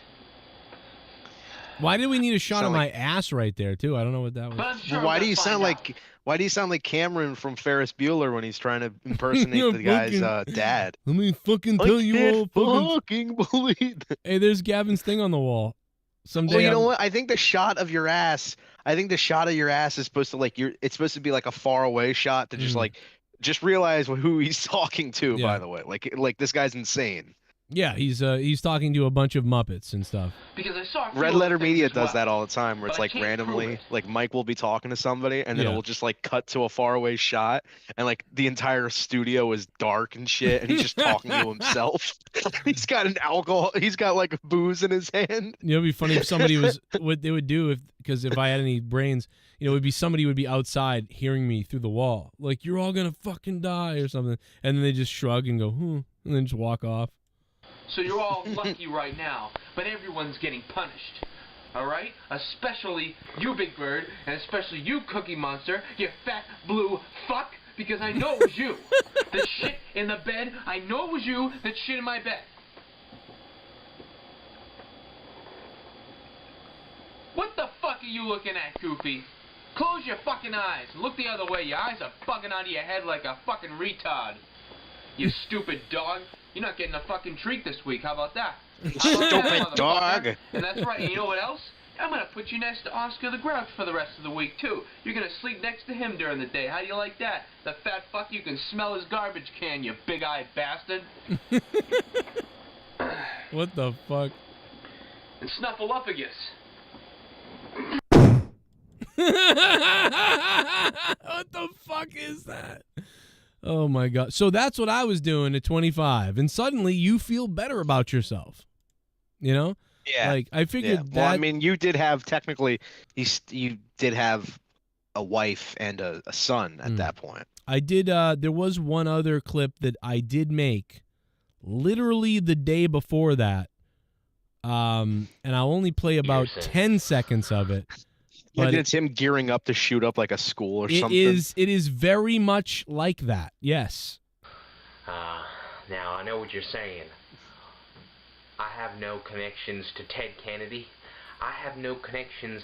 This is Mr. Waldo Peterson, who wants to take the seat of Ted Kennedy because Ted Kennedy just passed away, I believe. And so everyone was kind of vying for the seat. And this man was one of those people. Anyone in politics.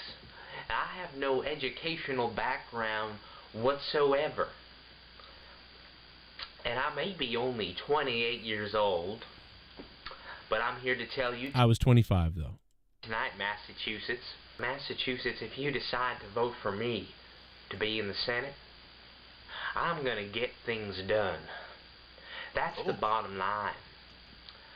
I, Waldo Peterson, am going to get things done.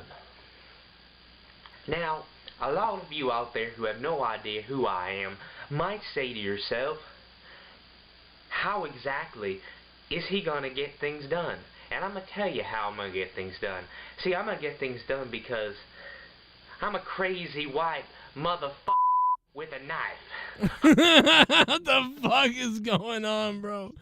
So, yeah, that's what I was doing at 25. At least you were just whacked out of your fucking mind. at least on YouTube, that's what I was doing. You know what I mean? Like I was working as a career. Can you imagine you come in to get your resume and your career development stuff, and you're like trying to figure out how to get a job and stuff, and this is the guy that's going to tell you how to get a job and what to do. You know, you just I was watching your YouTube channel and did you shove Big Bird up your ass? Did you try to knife somebody? I was also still playing drums live. So I was working, still playing drums live in a band, and doing weird YouTube videos, and Gavin was a baby. So that's what I was doing at 25. I'm glad you guys enjoyed this segment, courtesy of the donator who asked that question. Yeah. Anyway, but I sent you a clip of that Red Letter Media clip that I was talking about. Very similar to the vibe of your video, where it's just like only theirs was like produced well. I don't know, intentionally funny. Yours was like, oh no, this guy's just a murderer. He's a murderer. He's a That's creepy the problem. weirdo. That's the thing, is I think some of that stuff was done so weird that it people didn't. Some people were like, "Is this a joke or is he like?" I don't know. It just didn't. I thought it was funny, but like people were just like, "No, like you seem like a crazy person." I'm like, The Joker in the chat says you want it to sound like him. What? Oh, the Joker? Yeah. Oh. Says Joe sounded like the Joker there. Do you want to know how I got these scars? I think I was doing a Southern Joker, though. I don't think it was, because the Joker was like, the Joker was more like, I really want to play a game with you, Batman. Well, that was big back then, right? Right, but that was like, I really want to play a game with you, Batman. Like, it was a very Southern draw type of, like, it wasn't, I get it, because I was doing something with my lips and mouth that was Jokerish, but it was very Southern, like, I'm a crazy white motherfucker with a knife. Like, the Joker would have been like, I'm a crazy guy with a knife. Like, it's a little bit different. But I get it. See, motherfucker. I really like knives. I really like Batman's cunt. I really love Batman's cunt. Here's the thing. I love sucking Batman's cunt. They should, you know what? They should do a female Joker and just have her fuck Batman. Ooh. And like we just get that, because that's really what it is. That's, you know, it's need. Like the whole thing has always been like Joker's in love with Batman, but you know they can't sell that to China, so just make Joker a female. And honestly, it would be better for me, so I can jerk off to it. Yeah, I really like where you're going with this. I think they should. Because doesn't that sound so fucking like jerk offable? Jerk offable. El Tapo, happy birthday, by the way. I don't know if we said that, but you know what? I know something weird. I got carded the other day and I just laughed. You know, I was like, is this some pathetic like attempt to make me feel better about myself? No, well, you know what it is? It's now like they really do make you do the carding. No, thing. so I told like, the guy told me, he goes, no, like every time we sell a pack of cigarettes, they look for where's the scan of the ID for that. So if you sell 70 packs of Marlboro cigarettes and you only scanned 8 licenses, they're like, oh, you fucked up like 70 times. Like, well, no, that's not the case for where I'm at. Like, Yeah. you only have to. Honestly, they don't care if you don't scan it or not, if you don't check their ID until a complaint is filed, and then it's like, what the fuck? Why aren't you doing what we told you to do? Yeah. But the managers are such bullshitters because they say, oh, you have to do this and that, but then they constantly find shortcuts around it and don't scan the IDs. You know, the only times we ever have to though Mhm. is when we just want to cover our ass. You know, like if there's like an FSRA agent, you know, if that guy's around looking around and shit, you've got to be on your best behavior. Or if a angry customer might be like, it turns out like a secret shopper or whatever. Yeah. They get you on that for But are they failed really? Are they compliance. gonna really like? The weird thing is, I always thought that, you know, you didn't need to be carded if you could obviously tell you're. That's what old it is. enough. That's what it is. It's an over 30 button you can press. Right. But some people press it for like people who aren't over 30 and are kind of like, yeah, I think this kid was like 17. There was an angry dad who came in a few weeks ago. Both me and my buddy were at the registry. He's like, well, my son came in at 11 and I have the receipt and he bought a pack of cigarettes. And this is the second time he's done it at this place. And he was all pissed off. And then, like, he shows us a picture of his son. I'm like, oh, I understand why, because your son looks like he's 35 years old. Like, it's not our fucking fault. The black guys got these fucking crazy-ass genetics that make them look like adults, you know? This guy looked older than me. And he Jesus. looked like he could kick my fucking ass, too. And he tells me he's 14. I'm like, oh, shit. You should have just said, well, he threatened to kill me if I didn't give him to him. Yeah, he threatened to fucking shoot me. And then say, Get the like, and Crips I've on been me. watching all these videos online of, like, all these people taking stuff, and if you do anything, you're in trouble, and I'm not supposed to question the privilege or something, so, I don't know, man. Just please don't. Are you going to hurt me, too? Like, I don't know what to do. That's what I should have said, and then immediately gotten fucking not only fired, but then jumped in the parking lot by an old black man, so that he'd fuck you up and school you too. Like, listen, young blood, that's the thing about you people. That's the thing about you kids nowadays, man. Now, there was one. It was a video the other day that I thought was hilarious. Like, this fight broke out, and the guys are fighting, and the white guy was afraid. Like, he just couldn't do anything. He was like, "Oh, I can't." You know what I mean? I can't do anything. So then finally, the black cop showed up, and the black cop stopped everything. And then the people in the video were complaining, "Why did the white cop just do nothing?" I was like, "Are you joking?" So someone in the comments wrote, "Man, white cops have no choice to do anything." Like, they're like, if they do anything, they're racist. If they do nothing, they're racist. You're fucked. Like, don't be a cop. Just don't be I a thought you were cop. saying he didn't do anything because he's afraid he'd get his fucking ass beat. Yeah, that's but why yeah. he didn't do anything. He was like, "Nope, I'm not supposed to get involved in this. I'm not touching this. I'm not gonna step on somebody and then they can't breathe, and next thing you know, I'm a racist. I'm not doing it." So you could see the cop, and so the black cop, it's like he knew. He knew. Oh, I know what it was. I'm sorry. I'm leaving out a big part. One of the guys in the fight, as the white cop was kind of like, "Hey, come on," like he put his hands up, like, "Hey, come on." The guy punched him in the face, and then punched him again, and the white cop did nothing. He just kind of kept backing away, like, "Oh no, I'm not supposed. Don't do anything."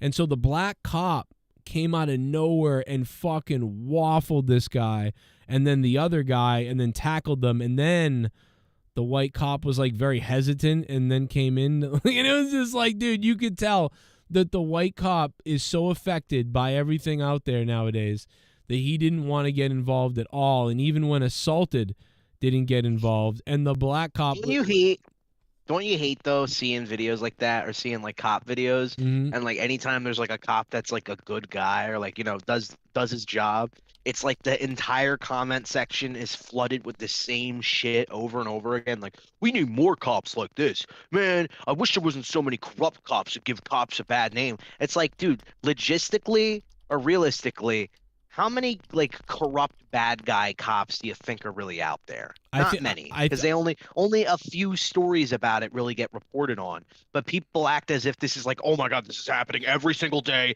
There's a cop shooting somebody in the streets. It's like, that's not what's happening. I honestly believe, I honestly think that like 30 to 40% of the cops are like not qualified to do what they're doing, like in one way or the other.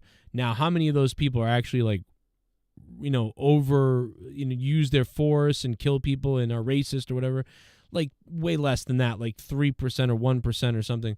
But like 30% of the cops are like fucking retarded. You know, like then there's a lot that are good. But there are a lot of dumb cops and here's the other thing about cops. A lot of cops are bullies. Like bullies from high school become cops, and bullied people from school become cops. That's the funniest thing, is that someday you end up a cop next to the guy who bullied you, and you're a cop because you were bullied. And the bullied people are actually some of the worst ones. So like, yeah, if I line up, that's like the storyline from 21 Jump Street. He was bullied by Channing Tatum, and then they both became cops and best friends. It is like that. You know what else it reminded me of? Remember the cop that the same thing happened during the riots? Remember that big woman in the middle of the street? She beat the shit out of the white cop. She punched him 3 times, and he just took it and was like, oh. Then the black cop came in and punched her in the face, and she fell over backwards. Do you remember that? We played that video on the show. Does anybody remember where that's from? It's out there. It is so funny. A woman punches cop, gets knocked out. It's like that. Why the fuck did DoorDash just charge me? Here it is right here. I don't know. That's weird. Why would they do that? I don't know. It says they charged me for $10. I didn't get anything from them, so You've been hacked? That's fucked. Maybe. You've been hacked, brother. Yeah, here it is. This is it. This lady beats the shit out of this cop. And then this dude just knocks her out. I hope her tits don't come out. Did it already happen? It's really funny. Yeah, she drives crazy in the street. They got guns drawn on her, and at some point they must decide to put the guns down. They're like, all right. I mean, I give credit to the cops because they don't know what's coming out of this car. You know, the car is driving erratically and crazy, and they don't know what's coming out. And this lady comes out and goes, and just spreads her legs in the street. And they're like, okay, it's not anybody who's going to... And they close the door to her car for her safety. Because if she goes back in the car, they don't know if she has a gun in the car or something.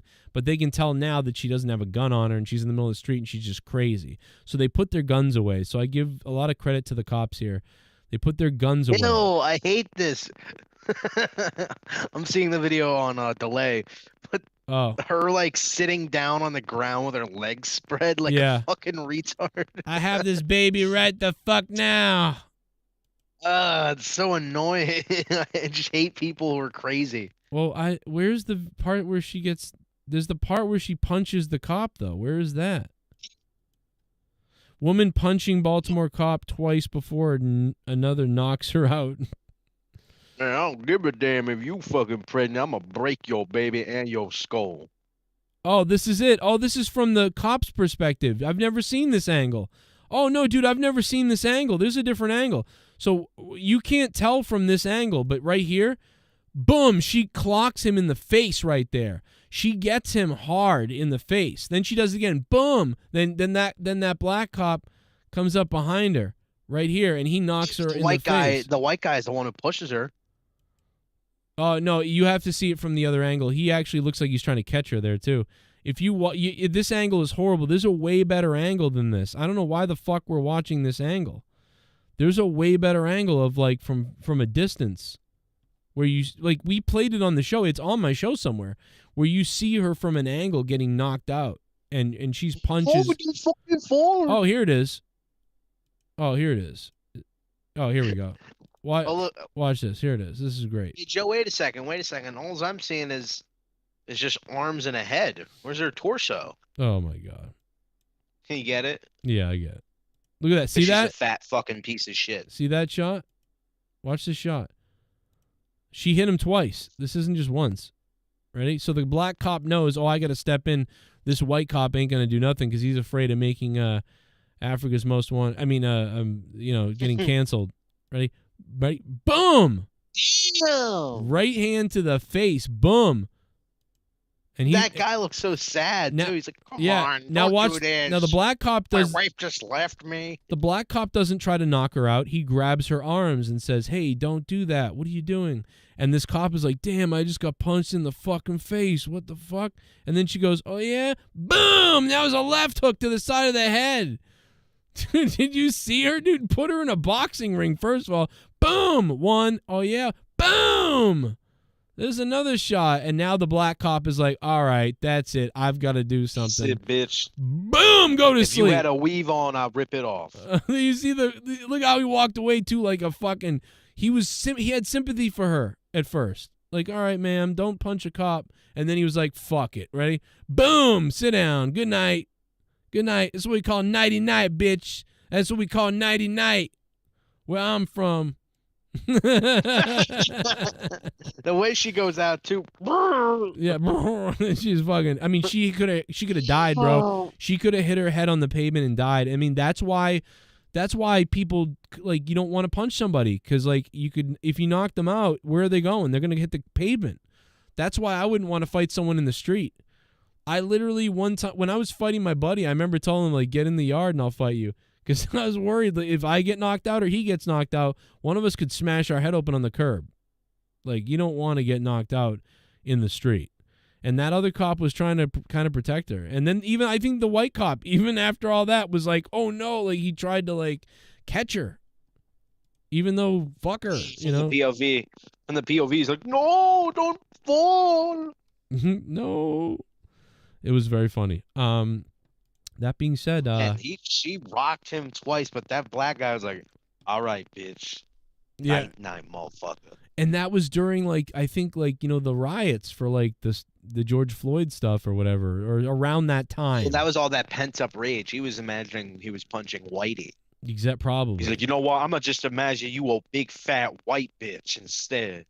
Yeah, and she was like, and he was like, I'm not gonna do anything, because you know what he's probably thinking is that someone's gonna turn their video recorder on, right as he fights back against her, and then he's on the news the next day like, a white cop in Texas, like, knocks out a black woman in the middle in the middle of the street.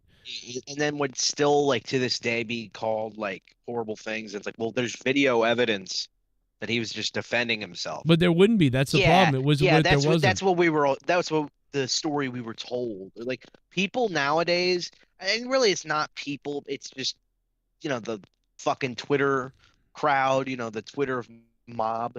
But they'll find literally every excuse and every lie and bullshit reason just to shit on somebody, you know, and, like, to justify their actions for it. Like, I talked about it last this past Monetize this, bro. I was seeing a video of, like, a mom at her son's football game, like, was hugging her son, but the son was, like, holding her while they were hugging, and it did look like a little bit too, like, it wasn't, like, sexual or anything, but it was kind of weird. But, like, everybody in the comments was, like, calling the mother, like, oh, this is a classic example of a narcissistic mother, and, like, all this horrible shit about her. And, like, you don't even know these people, first of all. And, like, this one example is now why she's a horrible fucking mother. Like, if anything, that proves that she's, like, a caring mother. But, like, people will find any bullshit reason to justify, like, oh no, that person's a bad person, and it's okay for me to shit on them and spread lies about them. Right. So it's the same with this. If that cop had defended himself, you know how many people would be calling him like, oh yeah, this guy beats women or something like that. And no, he doesn't. He's defending himself. He's a fucking police officer. I don't know. People pissed me off today. Well, this is, I don't know if this is real or not, but someone is saying that this is breaking news. The Washington Commanders have been sued by the Native American Guardians Association and are advocating that the team revert to their prior name, the Redskins. So a Native American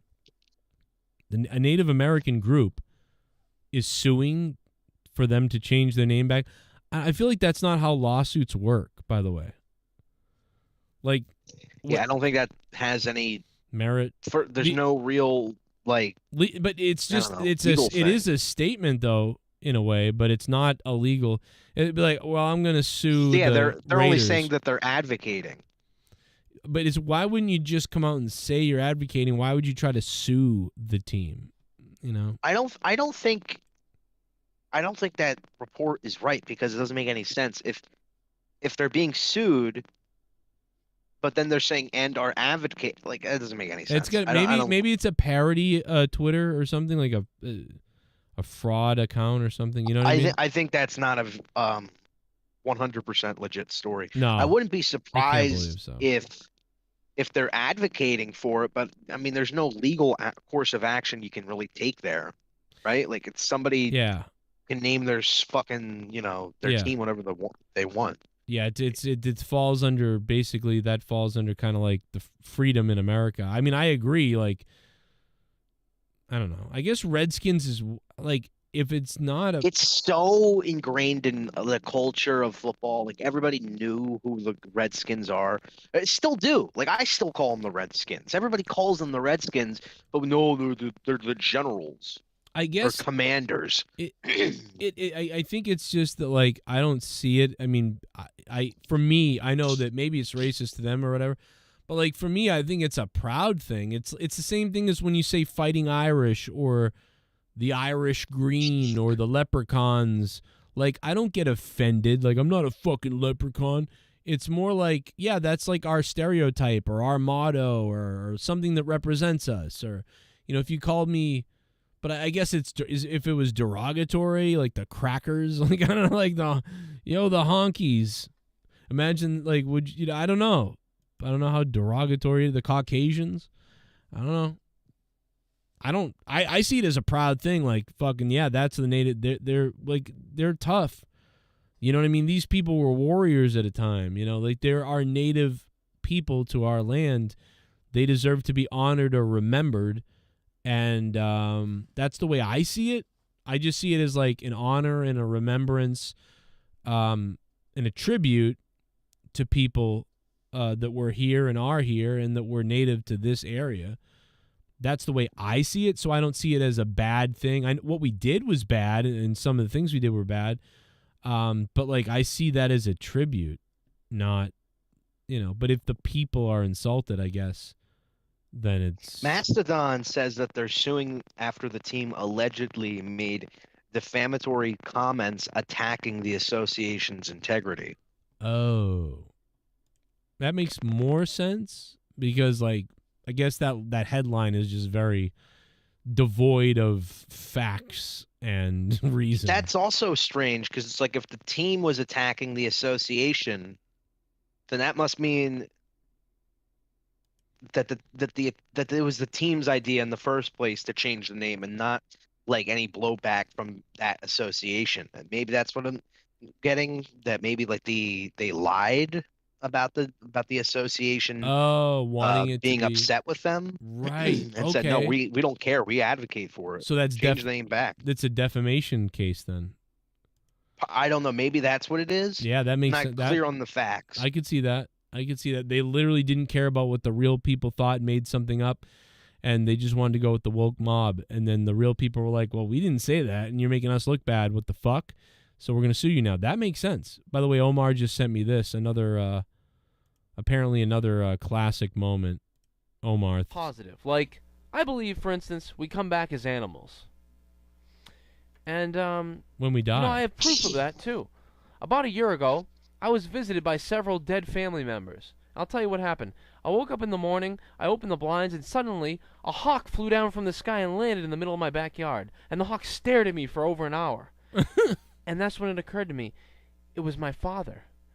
He loved hawks. But I thought, what? This can't be. This just can't be. It's a coincidence.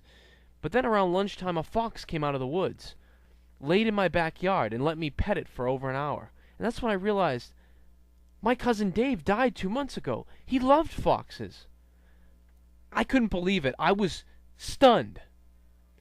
Then later that night, I came downstairs to turn the outside porch light off, and from the sky descended a giant unicorn.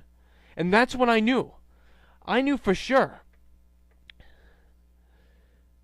Somebody laced my weed with angel dust. What the fuck is going on, bro? So that's more of what I was doing when I was 25. Hey, is that your mom's apartment or your mom's house? Yes. So you finally moved there.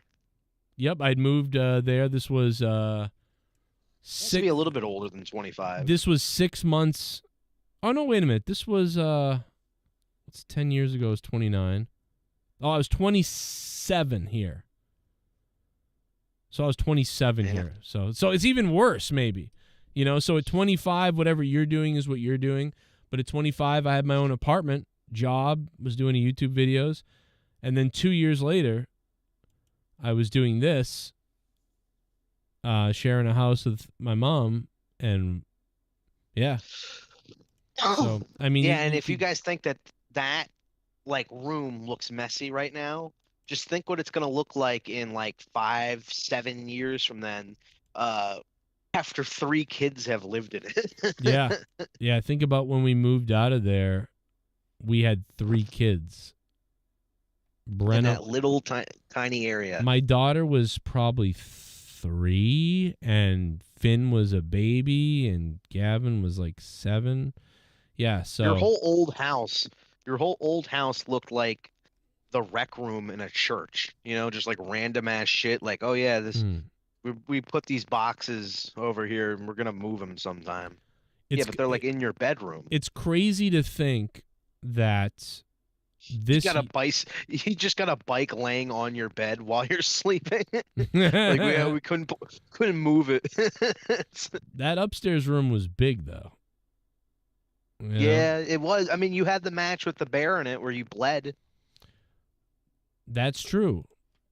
That was yeah, that room's big. You know, that room could hold like I mean, it was a big room. I mean, the only thing that was no good was like that we couldn't, you know, divide it maybe. Like actually building walls and dividing it into like 4 rooms would have been a good idea. That would have been like allowed for all this, you know, separation and rooms and doors and whatever if we wanted to do that. Yeah, I mean, I saw you having that match with the bear, and like while you were wrestling the bear, I noticed that like, oh my god, in the corner of the room, like right where he's standing is you had like some sort of exercise bike. Yeah, I think like the whole time I'm thinking, oh no, he's gonna stub his toe on that exercise That's all, bike. dude. That's exactly what I was worried about. I was like the same thing. And I remember at one point, I think I was riding it with the bear, and I was bashing the bear's head while I was like driving the pedals or something like that. And we're playing this music. But yeah, there was a lot of room in there. I mean, this is a pretty big room. We had the crib to the left, and then Gavin's room was outside to the outside in the other, and then we had the 2 kids in this room for a little bit. So it was good that we saved money. And without this YouTube channel, I never would have been able to move into my current. Why couldn't you do house. this match outside? I think like you got all dressed up and everything. I think the whole time I'm like, he looks like he's about to trip on that thing.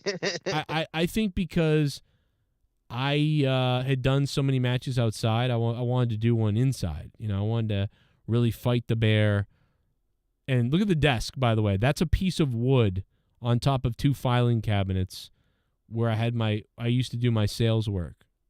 You getting into a collar and elbow tie up. Oh, look, he rolled me up. Oh my bear. God, he rolled me up right there. And, it was a 2 out of 3 falls match, and the bear pinned me for the first fall. It's funny is that when Joe was doing this as a little kid, I was like, I was still doing that, and I was doing it with another stuffed animal. Yeah, you were like, look, this older guy's retarded like me. Yeah, it must be okay to do it. Yeah, well, this guy does it too. Jim Cornette won't like this. Yeah, Jim Cornette's a fucking fag.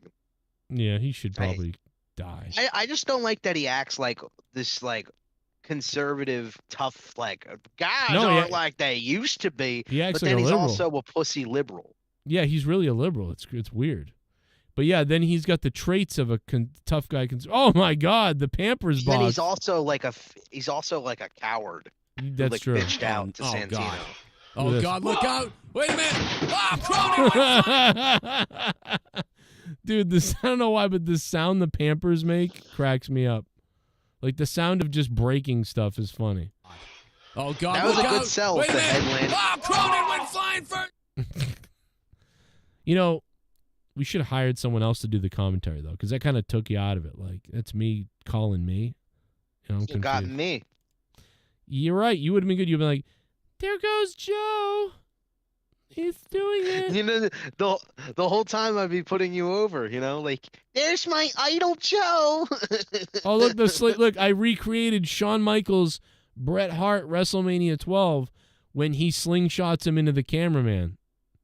Did anyone pick up on this? Look.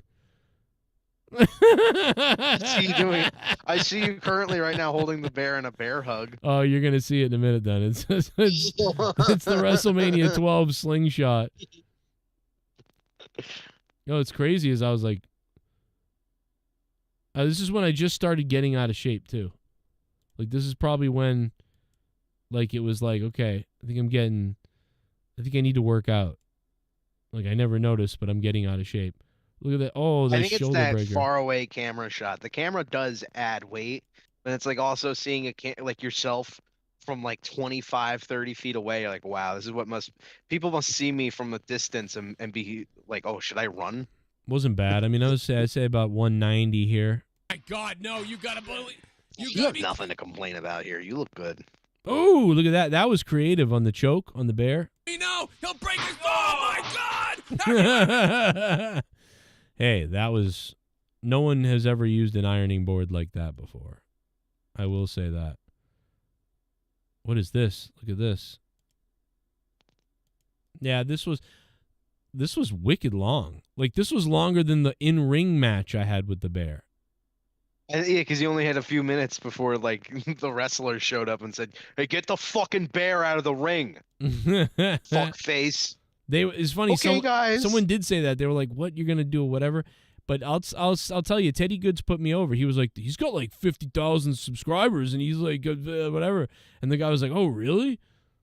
This retard? It was funny. Back then, that was a lot, to people.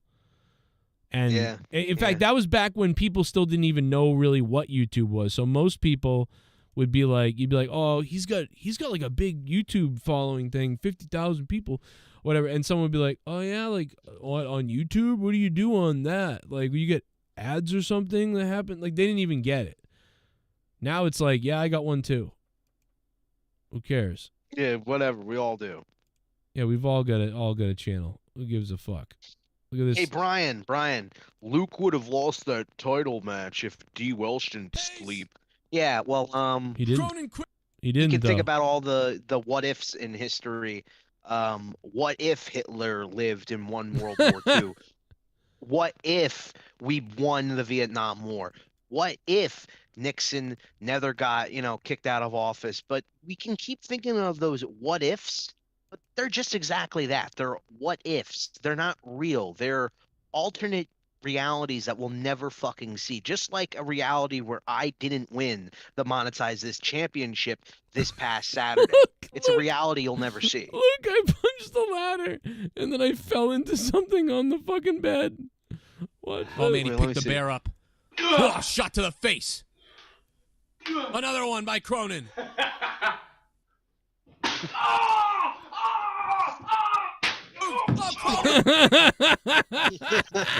What the fuck? What a retard. Did you like set it up like that, or did you just like, oh, I better land face first into that? I think I just figured I'll do that too. I play in the hand thing, but I don't Well, know no, why. I imagine the hand thing being. Like, that's fucking retarded. Boom. Oh. You know what sucks too for you is that you're so fragile that probably after this match you probably I'm did, not like, fragile. have I've never bruises and broken a welts. bone. I've never broken a bone. I've never, like, I'm not fragile. Don't say that. Don't No, say that. now I'm fragile. I think now I would get hurt because I'm out of shape and stuff. But, like, dude, back in the day, it's like I never got hurt. I fucking did crazy shit in the ring, off ladders in the ring. Like, I did all the glass stuff I ever did and everything. I mean, fuck, bro. The worst I ever hurt myself was that time I meant to punch a guy, and I avoided him because I changed my mind in mid-punch because I was like, oh, don't do that. And I sort of, like, punched away from him, and then I punched a wall, and I cut my hand open really bad. That was one of the worst things I ever did. And, you know, the golf cart. I did pull my hamstring running after the golf cart. But that was post in shape. That was like, what, 8 years ago now? 7 years ago? 7 years ago. 6 or 7 years ago. So It was a long time ago. wasn't that long. It was like 2018. But, like, yeah, other than that, the worst things that ever happened to me is I pulled my hamstring there or tore it a little bit, and and that was outside of the ring. Made no sense. I was just running after a golf cart. But yeah, I got lucky that I didn't ever get hurt doing anything, really. Actually, one time I got hurt with Tosevich too, way back when I first started my channel. I did that super kick, and I slipped, and I almost stepped on his guitar and smashed it because it was leaning up against something, and I would have broke it by stepping on it. So I slid my leg as I was landing my foot. I slid it away, like, oh no, and as I slid, I lost my balance, and I put my hand out behind me to break my fall, and my thumb went out like the wrong way as I landed on my hand. And that was one of the most painful things I've ever felt in my entire life. And I remember What happened? Me and Tosevich, dude, we did the post show, and I had I was shaking. So whatever this stream was, where Tosevich was over my house, and we were streaming our review, we did a post show for everybody, and I don't remember what the gimmick of the post show was, like paid. I don't know how you could have paid for it, or if it was just that we did it like at the end. I don't know, but what I do know is I super kicked him or something. I was like, don't talk about my wife, and I super kick him, and I slipped, and I saw his guitar, and I was gonna step on it and break it in half, so I sidestepped, and that's when I put my hand behind my back, and I broke. I might have, for all I know, I might have tore a tendon or a ligament in my hand, but I never went to the doctors, so I don't know what could have happened. But like I was in such pain. And Did you play it off like it didn't hurt? Like, yes, I was like, okay, let's do the live thing now. Here we go, and like I'm doing it, but the whole time your hand. Yes, like is in I'm dead serious. pain. I'm dead serious for like I want to say about 5 minutes in, because I said, oh, after I did that, I actually slipped and fell on my hand. I fucked up my hand or something. But after like a few minutes, it wasn't, oh, I fucked up my hand. It was like I was like. And you can see me, and I'm shaking in the stream, like I'm fucked up bad, like I was shaking. You're such a fucking idiot. I know, dude. It is. Every story where you're like I was in the worst pain is because you're stupid and are like, oh yeah, I tried to do this super kick thing, or I tried to do this like fly girl power spin thing, and kind of broke my bones. I wish I could find it, but I don't know if I'll be able to find it now, but at some point I'll be able to find it. And it was you could still pull up that hey, we just want to remind every one of you all to we like to keep it PG. See, even though that was embarrassing a bit, and I busted myself open and was bleeding and everything, that didn't hurt really almost at all. And I didn't break a tooth or nothing and anything. So that wasn't even that close, not even close, like to the pain of when I bent my hand in that time. That was fucking nuts. Like, it was so painful. Damn, bro. I don't know where that is, where that video is, if I can ever find it. This is Raw from 9 years ago. So this is 9 years ago. I don't know if this can't be it either. In fact, you know what? I know I can find it because I hadn't moved to this area yet. This is my 18th live stream ever, and I'm over here. And I don't think it happened when I was sitting over here. It happened when I was sitting at the other desk on the other side. So, you're very it's shitty. You're Jaren? Yeah. Jaren. It sounds. Why is he going in and out like that? All right, 205. Here we go. Because your What do you audio got? sucked at that time. 205. What's up, Joe? What's going on? Joe, I got a question for you guys. Are any of you guys believe in wrestling is real? No. No. We are not 7. Yeah. Okay, thank you. So all the people that call us Marks online can go suck my dick, okay? Right. Marks believe wrestling is real, you fucktards. So us voicing our opinion doesn't make any... Ugh, it's fucking pisses me off. See, that never bothers me because that's just. Who do you think that is calling? I have no idea.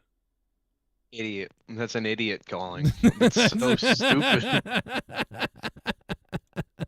Like that. No. What are you talking about? Like, I don't know. Yeah, fuck all those guys think wrestling's real. You mean children? I don't know, dude. He probably just found out that it wasn't real. He's mad. He's angry. Just found out it's not real. Like, oh fuck. I'm not like those fucks. Yeah, I'm not like, though. That's a fucking mark. Not me. Not you. One of those. What's a mark fuckers. again, by the way? That's pretty funny, bro. That's the thing. A lot of these old calls, like I don't remember any of them, but they're probably funny. Because a lot of them are terrible. That's why he stopped taking like phone calls. Also, because Skype is a piece of shit. But I mean, I'm not, and I don't even mean to like be a dickhead. There are a lot of callers that were great that became great additions to the show, like co-hosts. But oh my god, that that is like the stereotypical like idiotic, you know, that's what WWE thinks their haters are, you know? Yeah. Yeah. Do you think wrestling is real? Yeah, dude. That's the same type of question as Joe. Do you think Jey Uso is coming back at AEW? Or you and Grimm should do a live sex celebration at WrestleMania. You and Grimm should have sex at WrestleMania, Joe. Don't you think? Yeah, you said that. Don't you think, Joe? No. Don't you think? I don't think so, bro. Well, yeah, we should probably call it I a think night. that about rapids. I think that about wraps it up for tonight, at least for me. You're Monetize, this champion of the frickin' world. And I think that about radies it up. Yeah. And It feels great to be champ, Joe. Yeah. I'm glad you're happy. I'm glad it could bring, happiness to your life. Hey Joe, when I was thinking about you earlier, and I was thinking because I'm gay, gay for you. I was thinking about you, and I was like, you know who Joe looks like? He looks like rapist. No, you look like Griff From Back to the Future. Yeah, I don't know why you kind of look like Griff, like specifically him, like the whole. And then I was just thinking about the.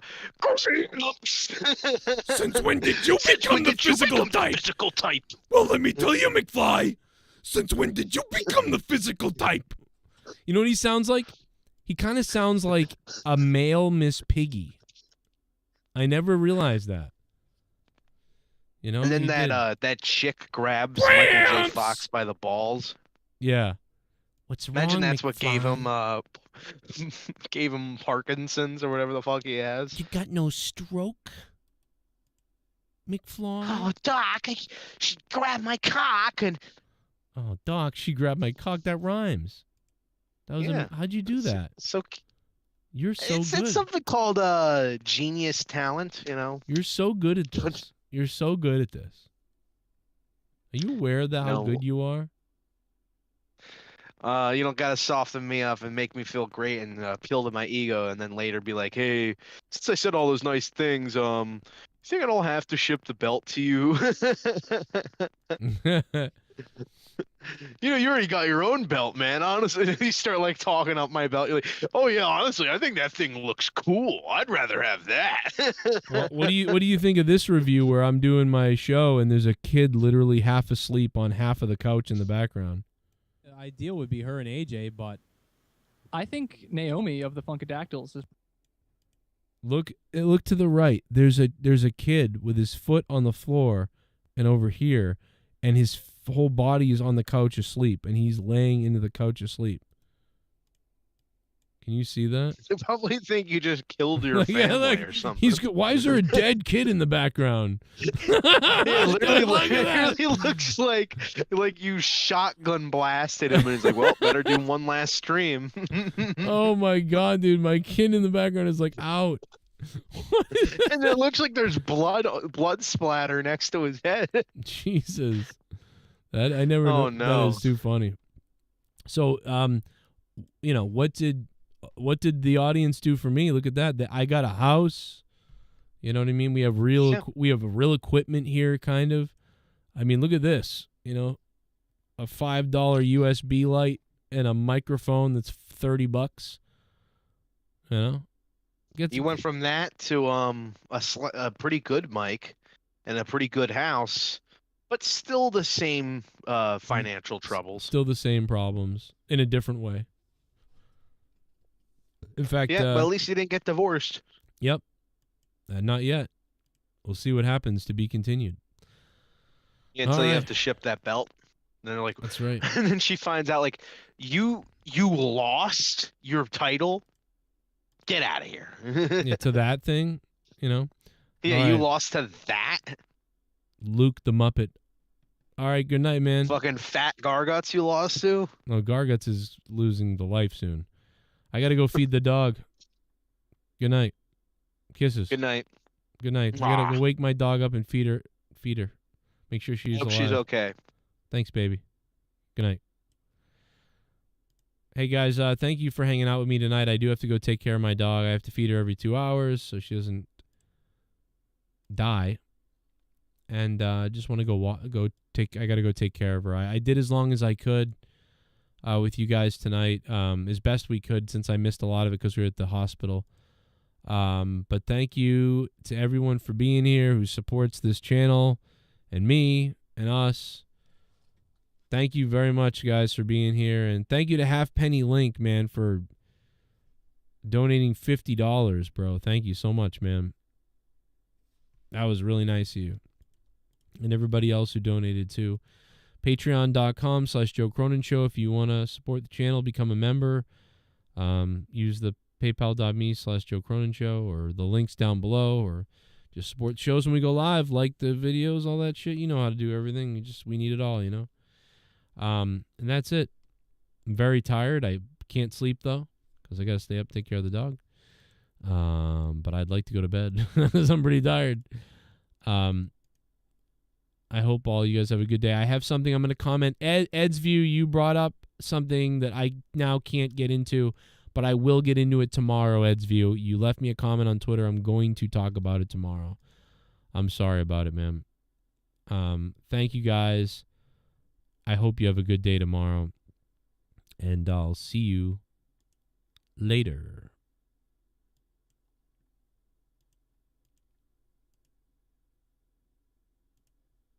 Huh?